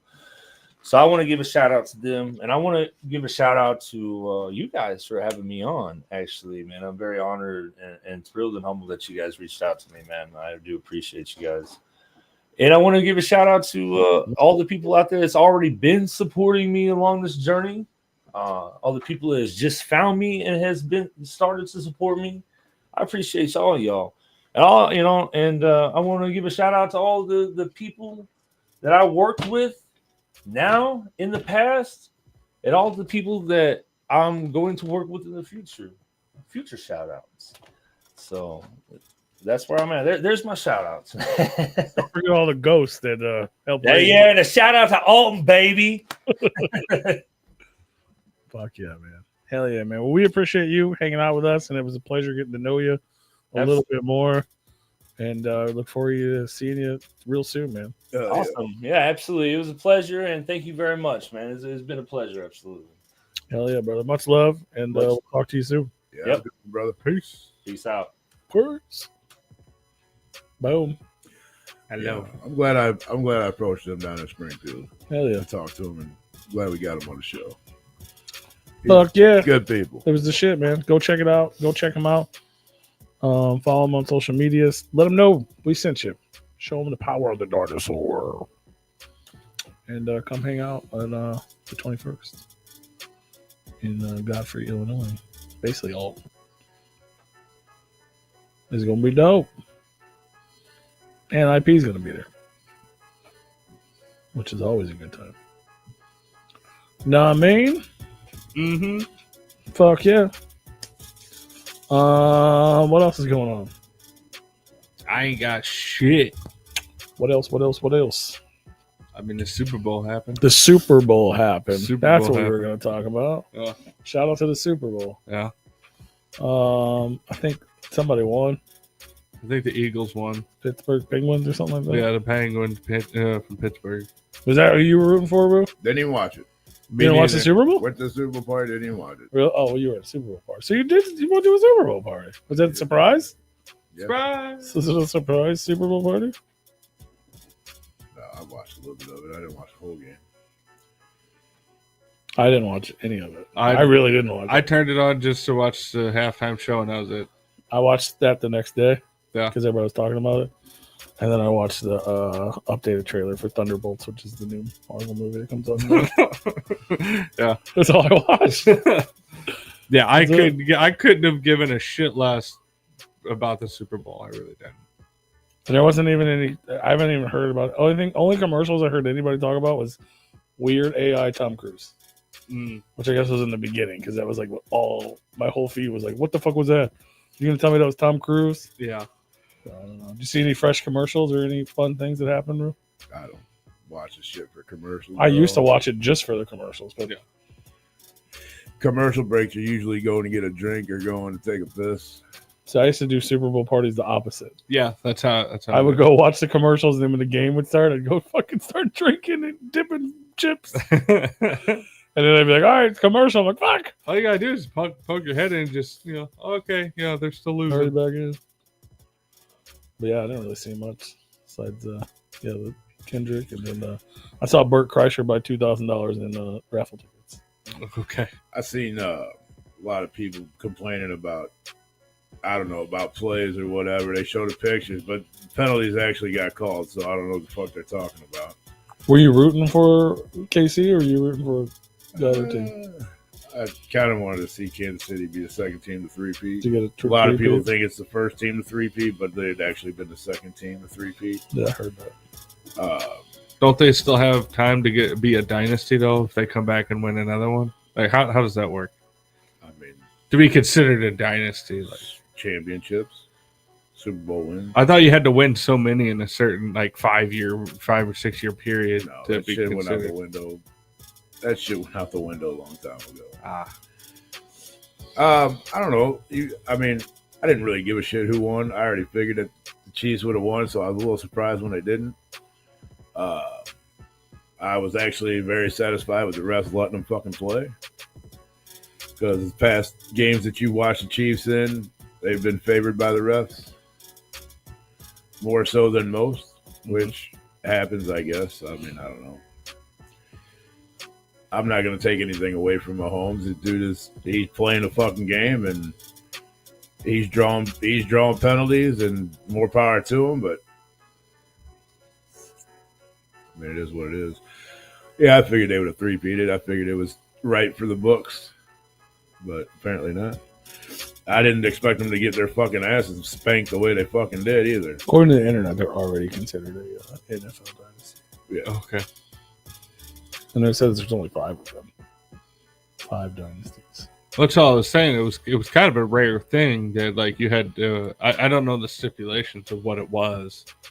That you had to, I thought you had to win so many championships within a certain period of time to be with roughly the same roster. They've got All 5 dynasties listed won at least 3 Super Bowls or NFL championships and won back-to-back at some point. Yeah. So they've won at least 3 Okay.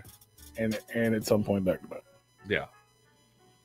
I did see one funny meme just earlier today that was fucking hilarious, and it said that Patrick Mahomes just can't win with Tom Brady in the building. I was fucking wrong. Brady was announcing the game last night. That's funny. So I was rolling. Hell yeah. Yeah, I don't know, it was a good game. I wasn't expected. I didn't expect that Saquon Barkley got held under 100 fucking yards. I can tell you that. I'm not even sure what he had, but I know he didn't break 100 yards. Is he a KC player? No. Oh. He's a Philadelphia running back. Okay. I did think it was funny that when John Hamm introduced the fucking Chiefs, and then I can't remember who the other dude was, but he actually spelled out Eagles the right way instead of like the mayor did. Didn't know how to spell fucking Eagles. The mayor of Pittsburgh spelled it wrong? Philadelphia. Or Philadelphia, whatever. Yeah. Oh, you didn't see that clip? I didn't know. Oh, yeah, dude. It was fucking everywhere. It was hilarious. She's like, give me John an Hamm's a E. KC guy. Yeah, she's like, give me an E-G-L-E. I'm like, what the fuck? And that was real live. That was on live fucking TV. That's funny. It was like when they won, I think when they won the NFC championship. And I'm an NFC guy, so my 49ers didn't make it, so still kind of root for the NFC team. But E-G-L. That's funny, so. oh, yeah, dude. And she was dead serious, dog. It was like, what the fuck? That's hilarious. Fuck yeah. But yeah, so yeah, dude had his little boy with him. Yeah, it was good. Shout out to football, man. And then I lost none of us really, we all bet on how many times they'd show Taylor Swift. I said at least 5 during the game. Like when the clock starts, the clock stops. Oh, I did see the clip of people booing her. They only showed her once. I And then- literally only showed her one fucking time. I'm like, damn. Probably because the whole stadium booed when they showed her. Did they? Yeah. Oh, When I yeah. saw the clip, and then I saw another clip from a different angle, and it didn't sound like booing. It sounded like cheering. I mean, probably a little bit of. It was just like a loud noise. You know It's what I probably depending on what section you're in. It could Yeah, have it been. could be, yeah. I mean, mean? But her face was funny. Like I saw. well, her, yeah, like, because side most eye, of the like- people were booing. And But if she was, was being booed, she don't give a fuck. She'll sell out a fucking week at the biggest arena in the world at $800 tickets. Like yeah, booing ain't hurting her. Like, yeah, And whatever. the clips that you do see on Facebook of Patrick Mahomes sticking his fucking bottom lip out, that really fucking happened. That dude was about ready to fucking cry, man. That Oh, really, really? yeah, that really happened. They showed him on the I thought it was just on the drinking TV like on me. the game, and he was just get his little pouty face, dog. It was fucking like the rest didn't help me this time. I was rolling at that, and then Travis almost fucking crying as he's walking, and you got players that turn around looking at him like, "What the fuck's wrong with you, dog? Who gives a fuck? We're gonna win another one." right? But Travis yeah, is but about not ready this to re- one. Travis is about ready to retire though, so I PP. kind of got in his feels, I guess. Maybe he's retiring after this one. No, he'll play another season or two. They always do. They always, I'm retired, and then they come back. No, he hasn't announced it. He's just getting old. Yeah. Yeah, he's like, what, 34, 30, 33? How old is that motherfucker? How old are you? Wait, who are you? He is. I don't know any of the players, so this. 35. What a fucking loser. So yeah, he'll probably play one more year, maybe two. So you telling me that I can't make a start in the NFL now because I'm too old? Yeah, you ain't. There ain't no team gonna take you. Damn, I'm A+ material. I mean, your running backs nowadays, they used to be able to play 10 years and they had less rules. Now they play like 4 or 5 years and they're done. Then they retire. Maybe it's because they're getting smarter and they're like, fuck that. Well, it's just the lifespan. Their knees start to take a fucking beating, getting hit all the time, you get fucking beat up. Yeah. It's like boxing, man. These guys that are box nowadays, they don't stay in the game for like as long as Tyson did or Holyfield or even fucking George Foreman and shit. Yeah. You know, them guys made a living off 15 years of boxing. Now you look at these guys making 10 years. Yeah. I mean, Tyson obviously just was knocking motherfuckers out. So to him, Yeah. it was like he'd take a few punches and then fucking end fights in the first, 3 rounds, 4 rounds. Knocking motherfuckers out. Your receiver lifespan's a little bit longer than your running backs. Quarterbacks, obviously, especially with the rules they got in play now for your quarterbacks. Yeah. They last longer. Yeah, I did think it was funny though. When I see that Mahomes still can't win a playoff game with Brady in the fucking building. Yeah, that's pretty funny. That is funny. I am excited now that baseball season's right around the corner. That's getting ready. Spring training should be starting up in like the next 2 weeks. I think they start rolling out to Florida. For baseball? Well, Are you going to play fantasy baseball? I thought about getting in the league. Yeah. But that's just too much. Like, I did a hockey one, and that was too much to fuck keep up with. I can only imagine baseball. Yeah, that's a lot of moving parts. I mean, they got games throughout the whole fucking week, and it's just, you got to really check your shit pretty much on it daily. Yeah. Versus football, you just pretty much check it once a week, twice a week, depending. Check it earlier in the week and then later on in the week to make sure nobody got hurt during practice or whatever. Or somebody's sick and they're not going to be playing. Yeah, they definitely play a lot of motherfucking baseball.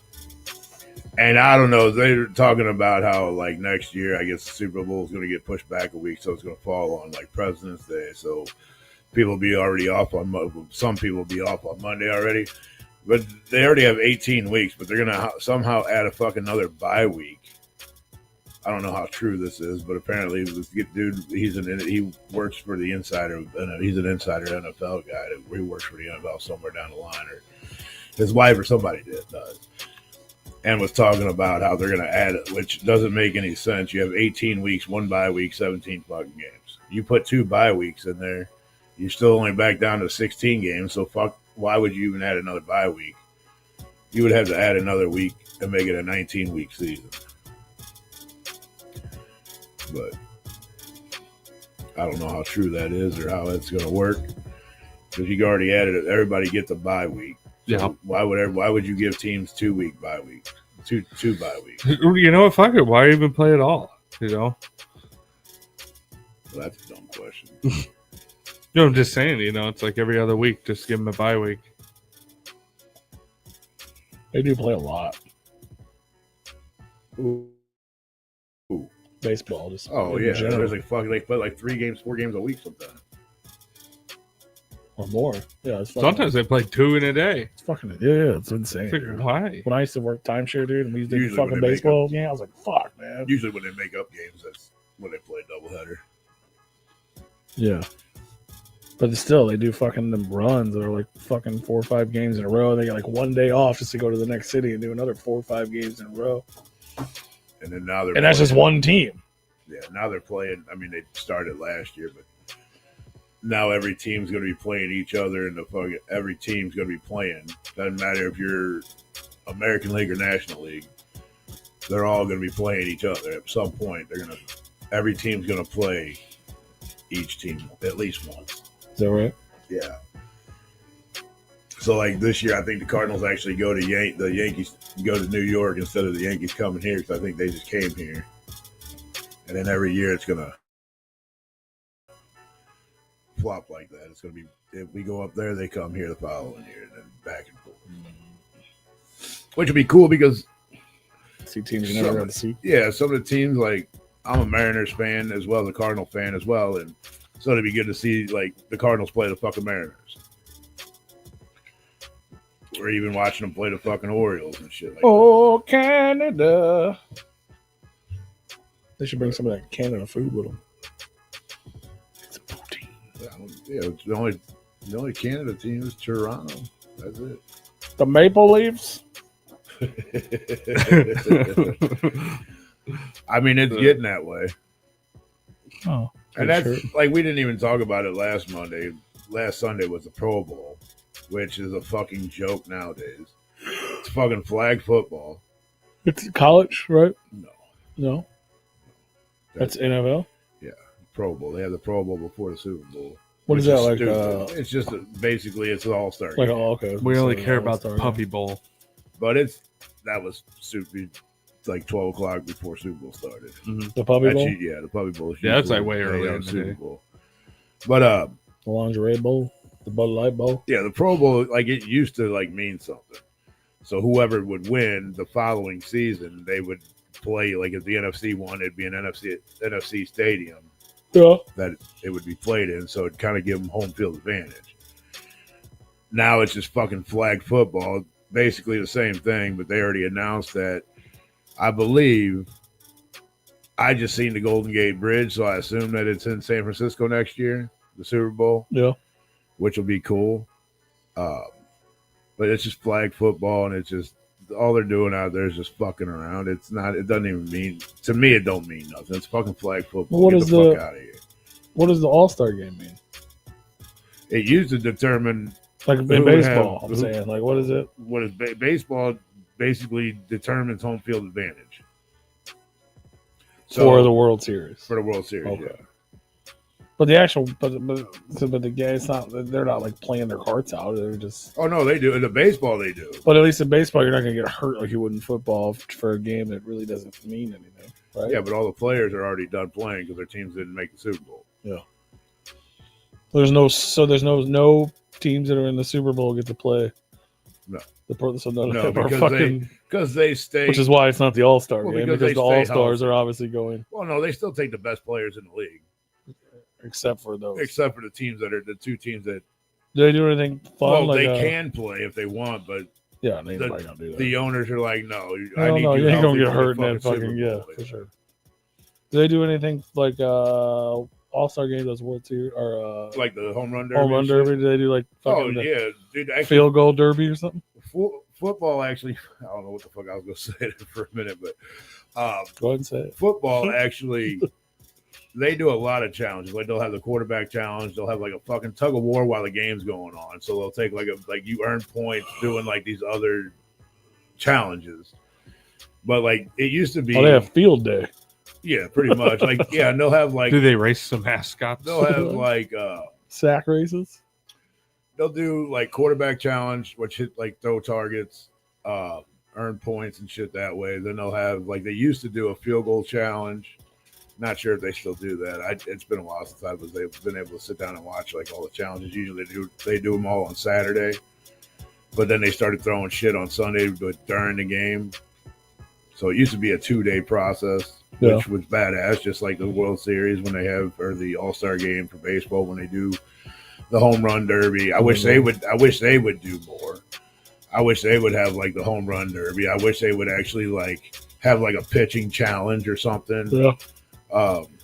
They could do more, or even have like a fucking like a non-pitching, like people that like your outfielders or your fucking infielders like have to throw at fucking targets, because I mean you got to throw the fucking baseball at a target to fucking get somebody out. So I mean they could do something like that, like challenges with like everybody like that, or even have them even be like motherfucker, I know you're not a pitcher, but here you go. Let's see how many strikes you can throw within like 10 balls or whatever.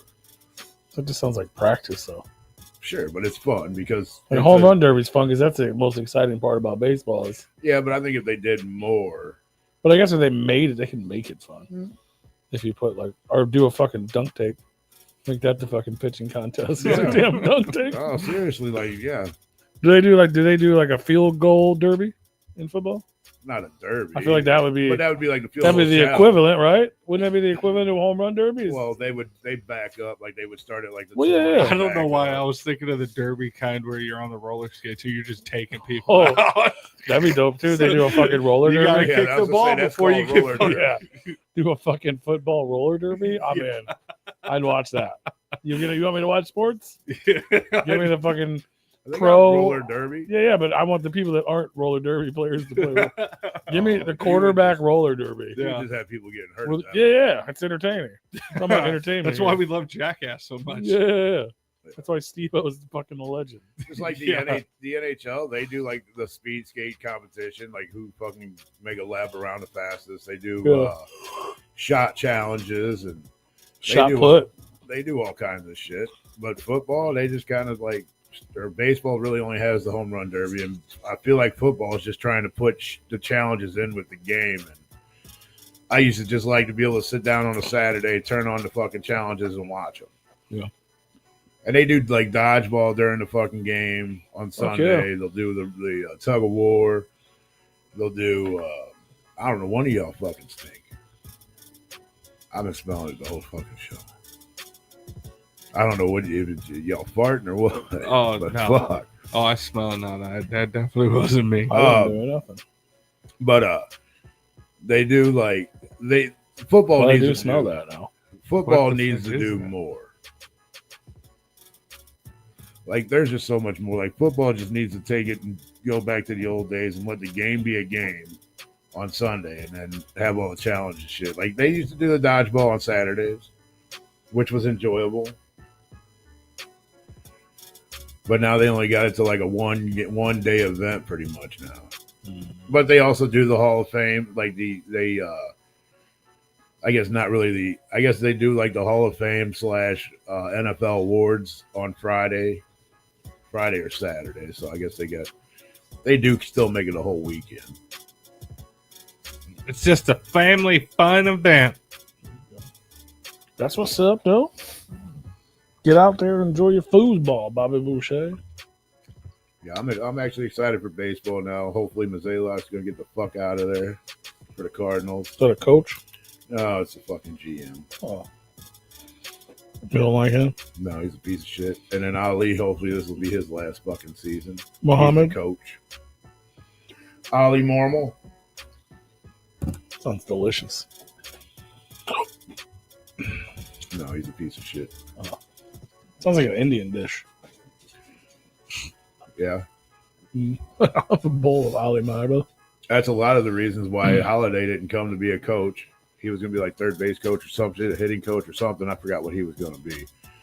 But because of the organization, the upstairs organization is why Yachty's not here. Matt Holiday turned it down because they're no fucking piece of shit. Damn, bro. You're really missing out by not having Yachty on the pitching team or the catching team.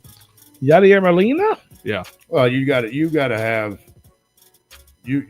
have a support group on the team. Yeah. When you got a coach that don't know shit, that just started out the first coaching gig was with the Cardinals. The dude never coached anything before in his fucking life, and how he got the coaching position fucking amazes me. But there's no structure. That's the only reason why we brought Matt Carpenter back, because we didn't have any structure in the fucking locker room. Mm-hmm. So everybody was just pretty much falling apart. No, you didn't have like a captain to fucking pull people apart, or people that had been on the team for a while that knew what the fuck's going on. Yachty ran most of the team. Well, Yachty had a lot of respect running the team as a fucking catcher because he knew his shit, and we don't have that anymore. We lost it. That's why we can't make a fucking playoff slot. It's such a shame. Because, we had legendary players that we could have just... it would have just been... It was such a smart transition, but once again, bad management ruins a company.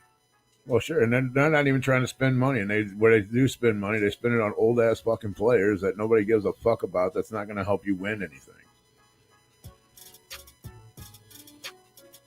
But... I mean, I can talk shit about the Cardinal staff all day long. I love the players, love the team. I just hate the fucking staff. They won't spend no fucking money. I mean, at one point, we could have gotten a lot of great fucking players over the years. Yeah. Over the last 3 years, we could have gotten a lot of great fucking players that came up, and we never signed them because, Bryce Harper could have came to the fucking Cardinals. We could have had him. Yeah. I'm not saying that one guy's going to fucking do damage, but you put him and Arenado and fucking, dipshit on first base, Goldschmidt, he's fucking gone already, thank God. And Arenado's next one to fucking go. He hasn't really produced shit. But you put three of them three together, you could have actually did some damage. Yeah. And our hitting is not necessarily where we need fucking help. Our pitching is just shitty. I think our pitching most of the time, that's the one thing my dad always says. He's like, the fucking bullpen. Well, we had great pitching, but we didn't have any bats at one point, and that was like probably 5 years ago. Great fucking pitching, but you can have I always say, you can have the best pitchers in fucking baseball and not win games. Yeah, you can have the best hitters in baseball and still not win games. Facts. You got to find that equal balance, and Cardinals they don't have it. They haven't had it in the last 5 years, but. Hopefully, we'll start working on shit and we'll start getting our. I don't know. Maybe they're starting to kind of realize that people ain't gonna take their shit anymore. It's like, yeah, sure, we're a baseball town, but we're not gonna pay all them inflated ass prices. Oh yeah, they saw a decrease in fucking attendance. Oh yeah, every year, I was seeing a lot of fucking pictures of just empty seats, and it's like that's what's gonna get through to them. Somebody's gonna get fired because that cash cow is slowing down. But what's amazing, and something that we don't have here, you take a team, I don't give a fuck. You take a team, whether it's football, baseball, hockey, I don't give a shit. You take a team like the Chicago Bears, their stadium's always fucking packed. You take a team like the fucking Chicago Cubs, their stadiums are always fucking packed. They're the shittiest fucking teams, but they are always fucking packed. Mm-hmm. Because they have decent players. They just can't fucking put shit together to win fucking games at times. Sometimes the shittiest teams in sports just have that legacy of people wanting to be there, wanting to go. And we as baseball fans, we're tired of seeing shitty fucking plays. Yep. We're tired of seeing shitty games. I don't know how the Blues got so many fans for so many years. We're more of a hockey town. And we are one of those teams like the Cubs with Blues, or we're more like the Blackhawks. We're more like people love to go watch hockey. Yeah. Like things at the hockey game are pretty much just as expensive as they are at a baseball game, but we are more of a hockey city only because we spend money on players. We have a great fucking team. Somehow we just can't put shit together to make it to a fucking playoff. And when we do make it to the playoffs, we're usually out the first round. But we at least get there. Yeah. Or we always put ourselves in a spot that we have a chance, which this year we're fucking like 6 points out. I think it was 6 points out or 10 points out from first, 6 points out from a wild card spot. Nice. At least that's what it was like last week. It could be. I didn't even know that the season had started and we're already to the playoffs. Oh, no, not yet. No. This shit hockey's going to go to like June. Yeah, okay. We still got there's a lot of hockey left. And we actually started on time this year. Yeah. Last couple of years, we always started a little late because they didn't know what the fuck was going on with COVID and all that. COVID usually, we had fucked it up for like the past, well, since COVID all the way up till probably, I think last year was the first year it actually started on time. But yeah, I mean, we're more of a hockey city now because fuck the Cardinals because they ain't doing shit. It's the same shitty fucking game. Mm-hmm. You know, at least hockey, there's action. So you're going to watch action. Whether win or lose, you're still going to go, you're seeing a good fucking game. Mm-hmm. You're going to hockey to see what you want to see. Everybody does want to see the Blues win, but if you don't get that, you still see fucking action on that ice. Yeah. Baseball, I mean, it's a slow-paced game, even though they try to speed it up. Now they really lost out on sales because they tried to speed the fucking game up. And so a 2-hour game now is an hour and a half. So you're losing out on a half hour, or sometimes they go 3 hours, depending.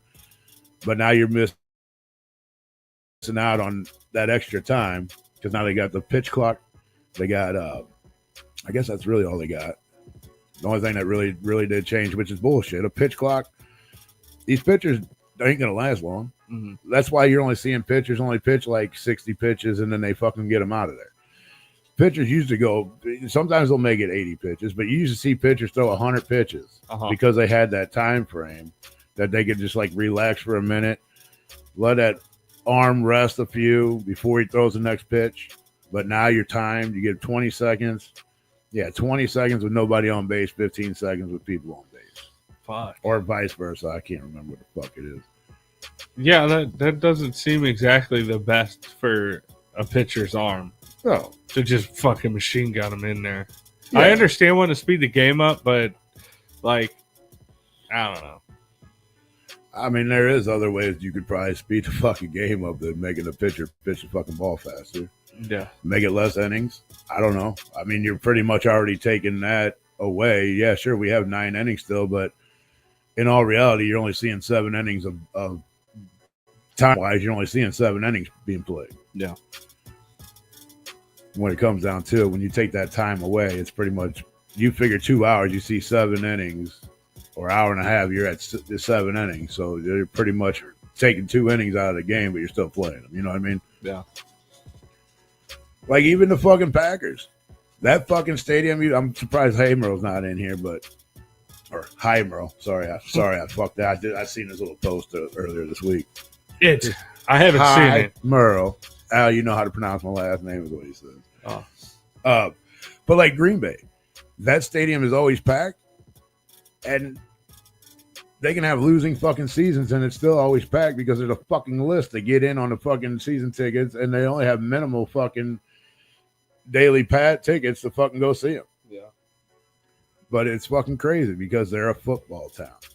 We are more of a hockey town. We used to be baseball. And hockey. Football, I can't really say. I mean, we are a football town. We are. When the Battlehawks start playing next week, that stadium's going to be fucking packed. It's going to be sold out. Every game has always been sold out. Yeah. So I wish we had an NFL team, but you know what? We'll take the fucking whatever the fuck league they call it now. It's not the XFL anymore. It's they partnered up with the other fucking minor bullshit. And don't the soccer team? Don't we do good on that too? Like, cause them. I said to give it about 5 years or so, and you'll start seeing fans start to die out. But yeah, we're still. I mean, that fucking stadium's always packed. Yeah. I don't know how. I mean, I It didn't. looks like a nice stadium. I want to go one time. We'll go to one soccer game. My dad has gone to a couple, and he's loved it every single time. I can't watch the shit on TV. I try. Yeah. Every time I see a soccer game on, I'll stop and 10 minutes in, I'm like, fuck, what am I doing? Yeah. Like, I can't watch it. I feel the kind of same about like basketball. It's like, Yeah, they're just going back and forth. Like, what are they doing? nothing. Like, they're doing the same. It's the exact same move every Go fucking down, time. shoot a 2-point, take a 3-point. Yeah. Go down the other end. Same team does the same shit. And with soccer, is they just run down a really long field, miss the ball, then the keeper fucking kicks it, and then they do it the other way, and then they just do it back, and then they do it again, and then they do it again, and then like for an infinite amount of time, and then it's like, oh, we didn't score, so we ended in tie. Yeah. Yeah. I mean, that's the shit. How do you fuck a game should never end in a tie? No, well, I mean, I guess when you're doing that, Football does the same shit though. Yeah. Unless it's playoffs. yeah, it's just a little bit harder to end in a tie in football, but European football, there's ties every year. Oh yeah, there are a lot of them. Yeah, a lot of them. Like, because that's just a time base. Yeah, Like, once your time's up, fuck it, you're done. yeah. And- I'm surprised they haven't implemented a shootout system for ties. Indoor does. Yeah, Like, they ambush, they fucking, okay, we played regulation, now we're going to a fucking shootout, bro. Fuck off. Nobody's winning. Nobody's tying. Yeah. Or at least they used to. I don't know what it is anymore. Hockey's the same way. They do a 5-minute OT, and then after that 5 minutes OT, if it's still tied up, they go to a fucking shootout, and they keep shooting that fucking puck. They line up 5. After those 5 get done, if it's still tied, they keep going. yeah. That's what I think I've seen it go that far one time. No ties. Where like it was like 2 or 3 shootout lines. I was like, that is wild. I've seen one shootout It's a very long time ago. in person, and Oh. it was fucking awesome. I never saw it in person, but I saw it on the Blues do it on the TV back in the 90s Oh, or they still, whatever. they still do it. Yeah. That's still in the fucking rules. Which, I mean, I've seen it on TV a million times, but I did see one, and I always want to see another one because it was like the highlight of the fucking Yeah, game. because you're like, yeah. And just to see the guys do those moves like in person, Mhm. I mean, on TV, you're like, oh, that's cool. But when you see that shit in person, When you hear that puck hit that backboard in Oh. person, you're like, God damn, that's fast. like, not only that, just the moves that they do when you see it in person, it's like, holy fuck. Because I feel like TV slows things down. Mm-hmm. But when you watch how fast they do shit in person, in real time, it's like, damn, these motherfuckers are good. Mm-hmm. They should go pro. There's a reason why I'm sitting here and they're out there. Yep. Fuck yeah. That's the longest we talked about sports without being interrupted. Damn. Surprise! You got a It's your hot- surprise birthday party. You got a hot fucking date on that phone or something? Yeah. No, I so- was just letting you guys talk, bro. I had to talk to a guest for fucking 2 hours, so He's taking my some mouth was breathing. done, bro. Like, I was taking a mouth break, bro. Speaking of that, y'all get a little break from fantasy football. Fantasy football. And then we'll be firing it back up in August. That's when it comes back. That's preseason starts like second week of August. Hell yeah. So be ready. Be ready. Stay humble. And I really think I'm gonna fuck with shit just to fuck with you. Just to fuck with Chew. To make sure he said that. Chew.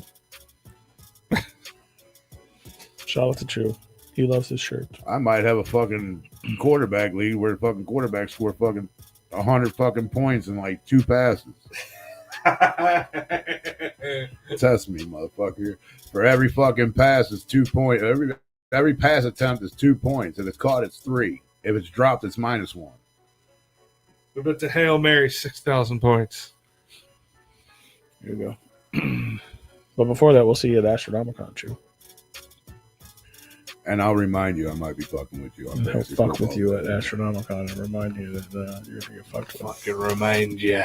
But they announced 3 more guests since the last time we were here. They have. Which is, Nice. I've been paying attention this year, to be honest with you. which is pretty dope. Well, they already had those. Well, I'm just on the website. He didn't want to spoil it. The first one, the first one on the screen is Joel David Moore. You may not know from my name, but he is the robot from Grandma's Boy. Oh, nice. Yeah, I don't. I mean, dope, bro. Dude, watching that movie, I just want to punch that motherfucker in the face. He is a robot. He has a robot vagina. He's such a good actor. It's so fucking funny. And he's the dude from Avatar. He's the fucking tall guy. That's super dope. Isn't he the guy that gets hit in the face with a wrench and dodgeball? Yep. Yep. You dodge a wrench, you can dodge a ball. Is this newly added, or am I just going to spoil it real quick? David Howard Thornton? He was added. He was like one of the first announcements. Right. Yeah. So, do we know if he's going to be dressed as fucking Art the Clown? For his photo ops, yeah. Okay. I don't know if he'll be on the floor like that. Yeah. But his photo ops, yeah. You definitely can get a photo op in character. You can get one with him, and you get one with him and Damien for the exact same price. That's pretty fucking cool. Damien Leon. Yeah, we talked about. Yeah, he was like one of the first ones last week. I want the chick. They announced both of the chicks. I'd rather have Art the Clown and fucking Amelia. You don't like Samantha? No, I do, but if I'm gonna get a photo op, I'd rather have the creepy little fucking clown girl and fucking Art. You know what I mean? Yeah. David Howard Thornton. Where's the other guy? He's not on. Well, Bruce Campbell is the big one. Wow, that's a pretty big one. Yeah. Bruce Campbell is going to be there Saturday and Sunday. He does not do photo ops at a table. You have to buy a professional photo op. Yeah. But he does do autographs, and you can go meet him at his table. But if you want a photo, you can't just do a selfie. You got to get the picture. I wonder if I'm going to do the Art the Clown one. And then they also announced Doug Bradley, which is not. They haven't updated the website yet, but Doug Bradley, the guy who plays Hellraiser. Are you thinking about doing any? I hate to do it, but I thought about it. I do too. I mean, but like I said, if I can do Art the Clown and fucking get what's her name, Amelia. They haven't announced that yet. I don't think. Let me look. Let's look. Let's pull it up. We're looking at it. Let's look at it. I think that would be dope. Of course, they want all your information. I mean, yeah, I would like to have all three of them. Yes, but you can definitely get a Photoshop with her. And you can get a photo, or with her in fucking. Well, to be fair, why would you want a photo with her not in costume? Because it costs fucking way too much money. That's probably is that $145? Yeah. Oh fuck yeah, I ain't doing it. She's trying to go to college. I gotta pay. Oh wow, this is different than it was. $165 for date. Fuck that. I know. Bro, I swear to God, the other day. Oh, it's $305 for both. You can get all three of them for $305. Holy fuck you. Yeah, dude, I swear to God, I looked at this the other day. David Howard Thornton, I know you're fucking listening, bro. Bro, days ago, it was $85. Just take a fucking selfie for free. Yeah, you can do that. It was $85 a couple days ago. I swear to God. For him, and then him and Damien. Now it's $165 for either. Maybe it got put up an error, and I thought that. Bruce Campbell, $90. Just text your buddy Butter over there. Where's Damien Leon? Just for and ask him, be like, how bad was your heart attack when you saw the fucking prices go for less than half? Yeah, it was definitely $85. Somebody got. And I was still on the fence. You know what I mean? I was like, oh, that'd be cool to get, but for $165, I'm out. It's insane. I don't like the idea of paying for a photo with anybody. I think it's cool as Terrifier though, because now he's still a current character. It's not like, I get it. Like, no offense to Kane Hodder, but he's Jason's past, and Terrifiers right now, like that's still happening. They're still coming out with. Well, I get especially with him, like in costume. Yeah. That's dope. And he has to do all that work, and someone has to take a photo. And I get paying for it a little bit, but at the same time, I don't. Well, at least with that one, I get it. There's a lot of special effects involved, and like a lot of getting done up. Like the other ones that are just like take a picture with me, and I can stand there and just go. Like, I don't know. I've never been that type of person. Yeah. Well, at least after I got into my adulthood, I realized that celebrities are just people. And then I started doing a podcast and started talking to celebrities. Yeah. Then you'd be like, here's $20. Yeah. I would rather them know who I am and be a friend than like hound dog them. Like the whole John Kassir, that was like one of the coolest things that's ever happened to me. That he's like, oh, like exactly what I wanted. Just he knows who I am. Like probably not now, but like then he knew who I was, and he was friendly with me, and he wanted to hang out with me. And that was fucking Yeah. It's fucking dope. Like It's Alex dope. Abysmal to hang out with us. Yeah. It's dope. Yeah, that's dope. Yeah. When you're at the gonna fucking miss it. when you're at the spot and the fucking celebrity is like, hey, we should get a picture together. Yeah. That shit fucking amazing, dude. Who we talking about? Who were you? Oh, I was talking about John Kassir back in the day. Yeah, that was dope. After we interviewed him. If you guys didn't know, go check out the replays. He's the voice of And the then Kane Crypt Otter, Keeper. he was like, "You motherfuckers." Well, I was He trying was to. fun to talk to. Well, you're trying to what? Get him back on the show? No, I was. Somebody asked me to try and set them up with him. Huh. So I put him in contact. nice. Yeah, we'll see. Looking for work. Mm-hmm. What's up, y'all? What's up, y'all? So which one were you thinking about doing? Photo op. Well, when I saw it the other day, it was $85, and I was still on the fence about it. But for $165, I don't have any interest at all. 305. It's not even Yeah. a question. Art the Clown. Yeah. No, fuck that. Yeah. That just. I wish I would have got one years ago when he was there as Art the Clown. Yeah. Before anybody even knew anything. Yeah. I'm just glad we got to be friends with him before all that, because now we're good. Yeah. And he might be, I mean, one time he was running around. I mean, when he gets in character, he's in character. He's running around that fucking thing as Art the Clown. He might kill somebody. You know what I mean? He might fuck around and. Which one's out? Third one? Did I watch the third one? Yeah, third one's with the little girl. Yeah, because the second one's with the chainsaw. second one's with the little girl. So The little girl's not in the third one at all. I haven't. Third one's Santa. When he's Santa. Okay, I haven't seen the third one out. You haven't seen that one yet? Oh, that's why you don't have any interest in getting a photo with the other girl then. Because you haven't seen the fucking movie. Have I seen the third one? Where he's Santa? He's Santa like 90% of the movie. You He's dressed say up that as like, fucking Santa. like that's going to tell me. You remember the little girl from the second one. Why would you not remember Santa? He's Santa Art. Art the Claus.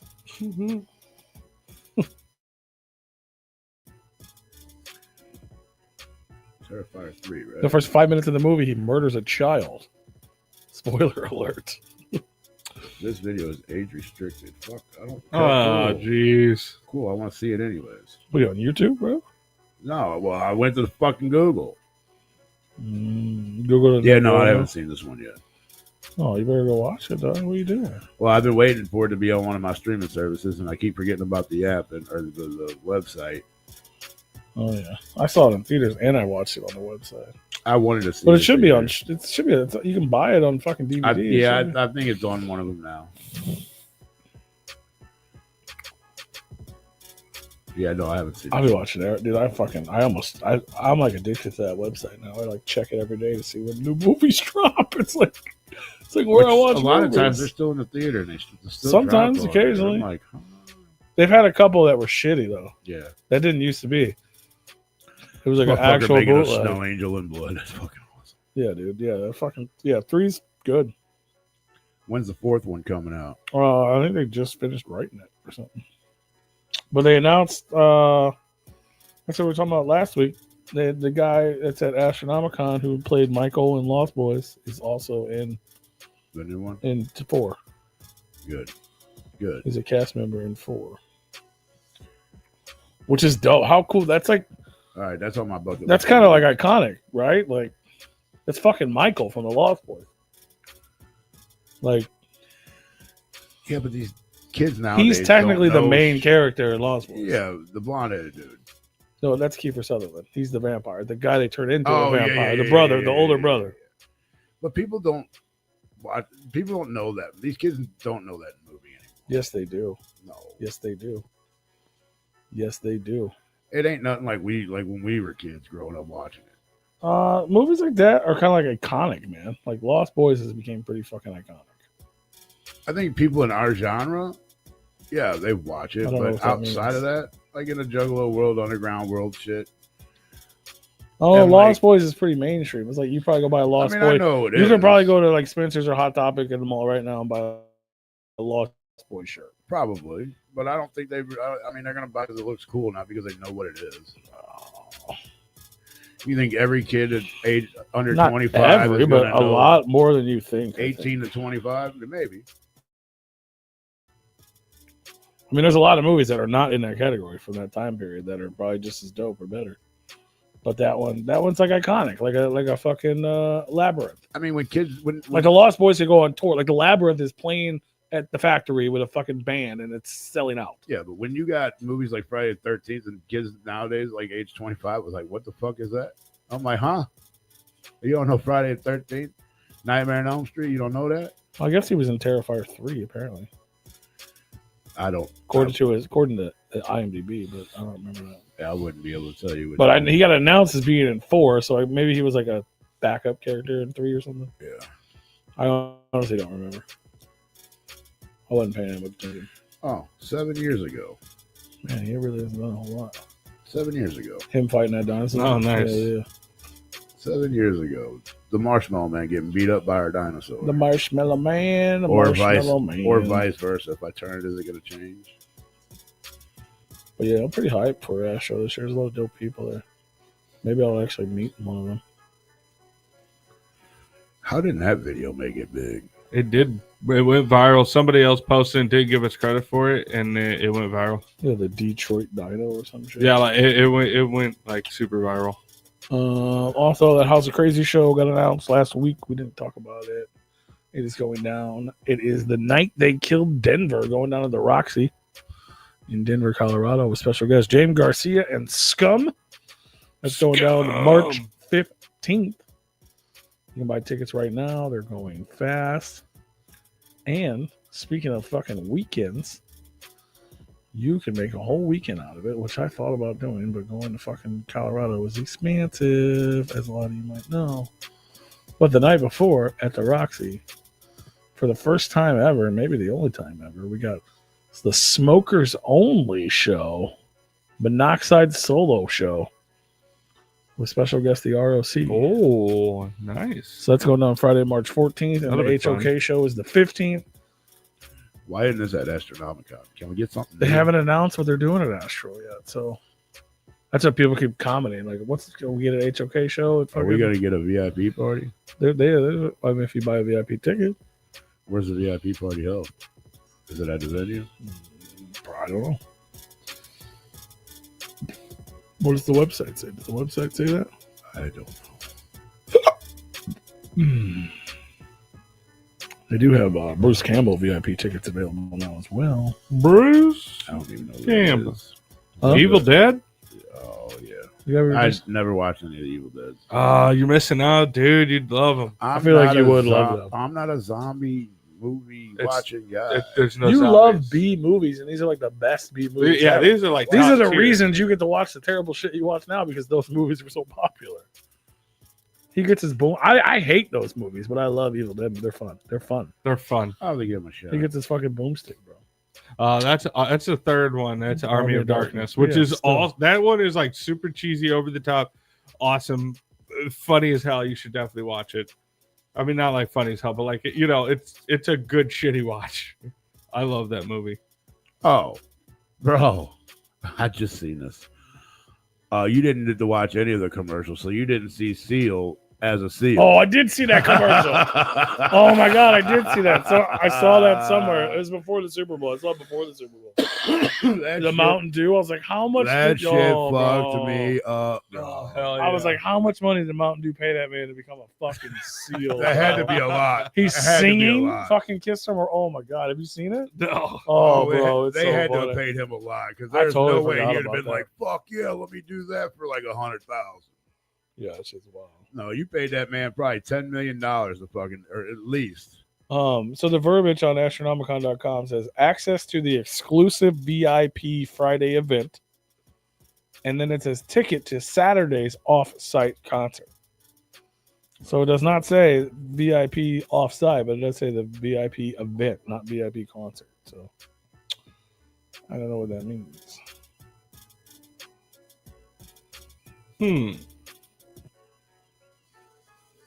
Sounds like he just gives me a reason to stay at the hotel and drink. Well, if it's on site, you might stay at the hotel anyway. funny. Yummy, man. VIP. But go check it out either way. Are you watching it? No. Why would I watch it when I can't hear it? It's fair.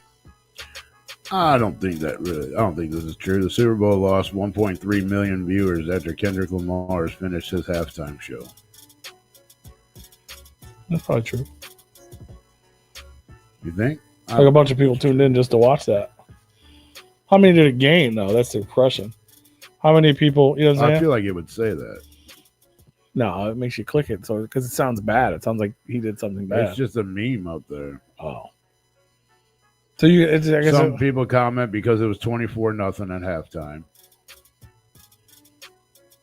That could be. Yeah, there's a lot of ways that could go. It's pretty vague, probably on purpose. Yeah. It could be people were mad at Kendrick, or people just tuned in for Kendrick, or people were over the game. The only reason why I wanted to watch it because I wanted to know if he was going to diss fucking Drake like Drake asked him not to, or asked Jay-Z to let him know that could he not, and he did, and it was fucking awesome. Right? Hell yeah. And then people are like, if this guy can fucking call out a pedophile on national TV, you can call out your homie. I ain't got no homies like that, bitch. Right? Call out your homie. I saw some people being like, ICP ain't no better. For only 13? I did say that. It is. What it is. Shocking. Yes, apparently I am right. What are you right about? The Super Bowl will be in San Francisco next year. Mm-hmm. They're already saying February 8th, 2026. They got the venue locked in, bro. Yeah, they always do a year ahead of time. I figured. Why wouldn't you? Why wouldn't you? Well, there you go. There you have it. We'll see you guys at Astro. We'll see you guys next Monday. Shout out to Crenshaw for coming through, hanging out with us tonight. If you guys tuned in late, make sure you peep the replay on all streaming platforms, audio, or watch the video right here on YouTube, Facebook, Twitch, as well as Spotify video. You can leave a comment on all those places as well. I do want to point out that Kendrick Lamar's fucking mic could have been turned up a little bit more. Yeah, I couldn't really hear him. No. Like, not I couldn't understand him. I just, like, it felt like his vocals were really low. No. Yeah, they were. I think they were for a reason. They say Kendrick Lamar put up a worse performance than the Chiefs in the first half. I thought his performance was pretty good. And I'm not a Kendrick Lamar fan by any means. It definitely was not the worst halftime performance I've ever seen, but nor was it the best. I love how it was basically one giant diss track to fucking Drake. It's basically one big fuck you to Drake. It was quite funny. It was funny. At least that segment was for sure. Yeah. Well, I mean, like even his stage set. Fucking Crip walking. Well, even his stage set was also suspected to be something related to that because it was like a PlayStation controller and all that stuff. And PlayStation's a Sony product, and Sony is Drake's record label. I didn't see I've seen more of like an American flag with black people. Yeah, I didn't really. I did see like a little snippet of the PlayStation controller, I think. Yeah, and then the whole game over at the end of it, and Squid Game. Yeah.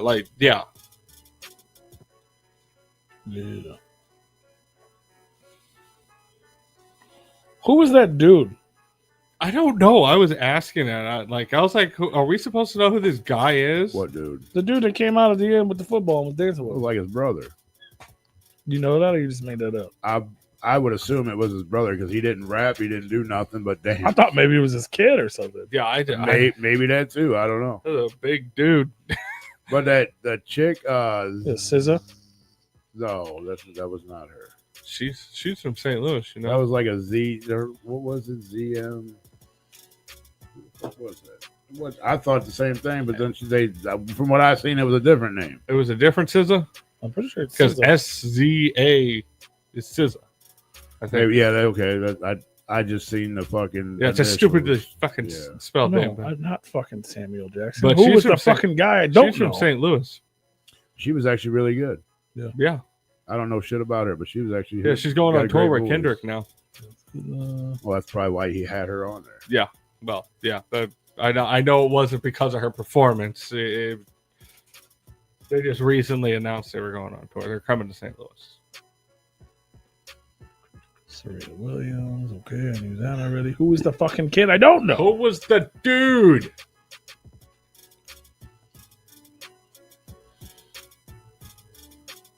Was it his friend Dave? It's always Dave. It's always fucking Dave. Who was? I literally googled who was the dude who came out with Kendrick Lamar. It's fucking Samuel Jackson. No. I mean, well, to be fair, yes. Yes, but no. They weren't. I don't think they were in the same space at the same time, but they both came out at the same time. That's my Uncle Sam. Yeah, so Lamar was joined on stage by special guest SZA. The two are set to go on a 19-city North America tour that kicks off in April. They have 30 for 30, Luther, Gloria, All the Stars, and Doves in the Wind. Okay, that don't tell me who everybody was that was on the Dude, fucking every stage. single one of these things is like, oh, it's Samuel Jackson. I know the fuck. Who was the guy we don't know who the fucking guy was, bro? Who was the guy we don't know who the fucking guy was? Who doesn't know Samuel Jackson? And he played fucking Uncle Sam. It's Uncle Sam played by Samuel Jackson. They can fucking know who the fuck that was. Oh. Is SZA one of the Drake's ex-girlfriends? Yes, Okay. I think so. I Yeah, think- and Serena Williams. yeah. Both of them. That's what I was He saying. brought out both of them. That's what I was saying. It was like so many shots of like Kendrick had the biggest dick in that entire fucking venue that night. I'll tell you what. Somebody's got to know who the fucking guy was, bro. Where'd all the fucking commenters go?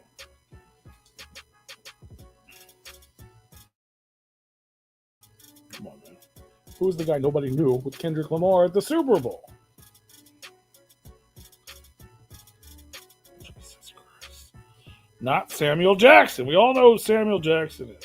Oh, Chris Calico was there. Huh? Was he? I saw Tech there. Tech went Is live. that not him in crying. that last picture? Maybe not. looked like him. No, I don't think so, bro. That's just a fat dude. Nobody knows who that guy was. Who was it again? A lot of people are saying the Grand National was the highlight of his performance. The car. Yeah. Which, I mean, that's a badass fucking ride. I ain't gonna lie.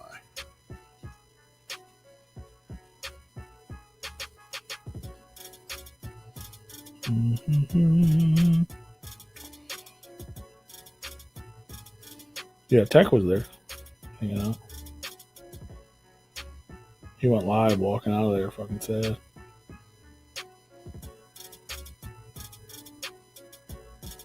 Yeah. I saw. You're gonna tell me about that too? I saw that too. Did you see the guy that there was some dude ran out and got removed? He had like a fucking. Oh, DJ Mustard. Did he have ketchup with him too? I guess. That's who it was. DJ Mustard is known for producing tracks and Not Like Us and TV Off. So that was the producer of that track. Yeah. That makes Here sense. it is right here. Kendrick Lamar brought West Coast hip hop Uncle Sam and Serena Williams to the Super Bowl. Where'd it go? I just seen his name. Oh yeah, there's a fucking PlayStation. Oh, okay. He produced the song. Well, yeah, the stage was set up like a fucking Xbox or a PlayStation controller or Xbox or whatever. Yeah. Yeah, people were like, oh, is it Squid Games? And then also it was like PlayStation. Same symbols. Well, yeah, same symbols, but it was a PlayStation because PlayStation, Sony's game console, and Sony's Drake's record label. So it was like a fuck you to him. Which he probably did that because Drake asked Jay-Z to let him know could he not do it. Well, I mean, that So definitely he probably played a much part said, of it. "Fuck you, check this out." That dude hates that motherfucker that bad. I'm just saying that. I ain't mad at him. One of the best beefs I've ever seen. Fucking wheelchair. Like, I mean, it's definitely one He of the. put him back in that wheelchair. That's It's damn sure. definitely what. We're almost done. I mean, it was definitely metaphor. artistically, one of the best diss tracks in a long fucking time. Mhm. I can't say it's number one diss track of all time. no. I was like, just artistically, like from Kendrick's side, he just bodied him. It was like when ICP went up against Eminem. Well, that's not even in the top 5. Oh no. Who bodied who? ICP bodied him. Oh, but they didn't do it on fucking national television at the biggest fucking sporting event in the Well, world. yeah, neither one of them were that fucking big at that time. Well, Eminem was getting that big, but Yeah, I remember it was crazy. Eminem would have sold out arenas. Yeah. And would diss ICP and throw out ICP fucking dolls. yeah, Like ICP throws out the fucking redneck, yeah, he would throw out Shaggy and Violent J. fucking hilarious. I'm like, dude, you just make them bigger. Yeah, Like half these people don't know who the fuck that is. You're in a sold out arena. You're a pop rapper. Yeah. You know what I mean? Like, so he probably helped them for sure. beef helps both sides. And then fucking what was it on the Marshall Mathers LP when he was like silent gay and faggy too dope? Yeah. And there was a whole skit Oh, of it was just fucking after- sucking off Ken Kniff. Like, I don't know if that was that on Marshall Mathers LP. Yes. Okay. like, bro, you fucking you're blowing these clowns up, dog. I think Nelly dissed them the best, though, to be honest with you. I don't Nelly? know. I really do. He didn't have to mention nobody's fucking names. All he said, your fucking axe axe is is- whacked, and yeah. your axe is cracked, and your whole label is whack. Yeah. Nelly screwed over me and Shaggy about to do this. And they didn't even like diss him, bro. Yeah, Right. I didn't know he ever had a response to that. That was, in number one. I am number one. Oh, Mm-hmm. and just like that, we're out of Yes. time. Bye, y'all. Well, yeah. And remember, if you'd like to be a proud sponsor on Replicon Radio, shoot us an email to repliconiswatching@gmail.com for more information.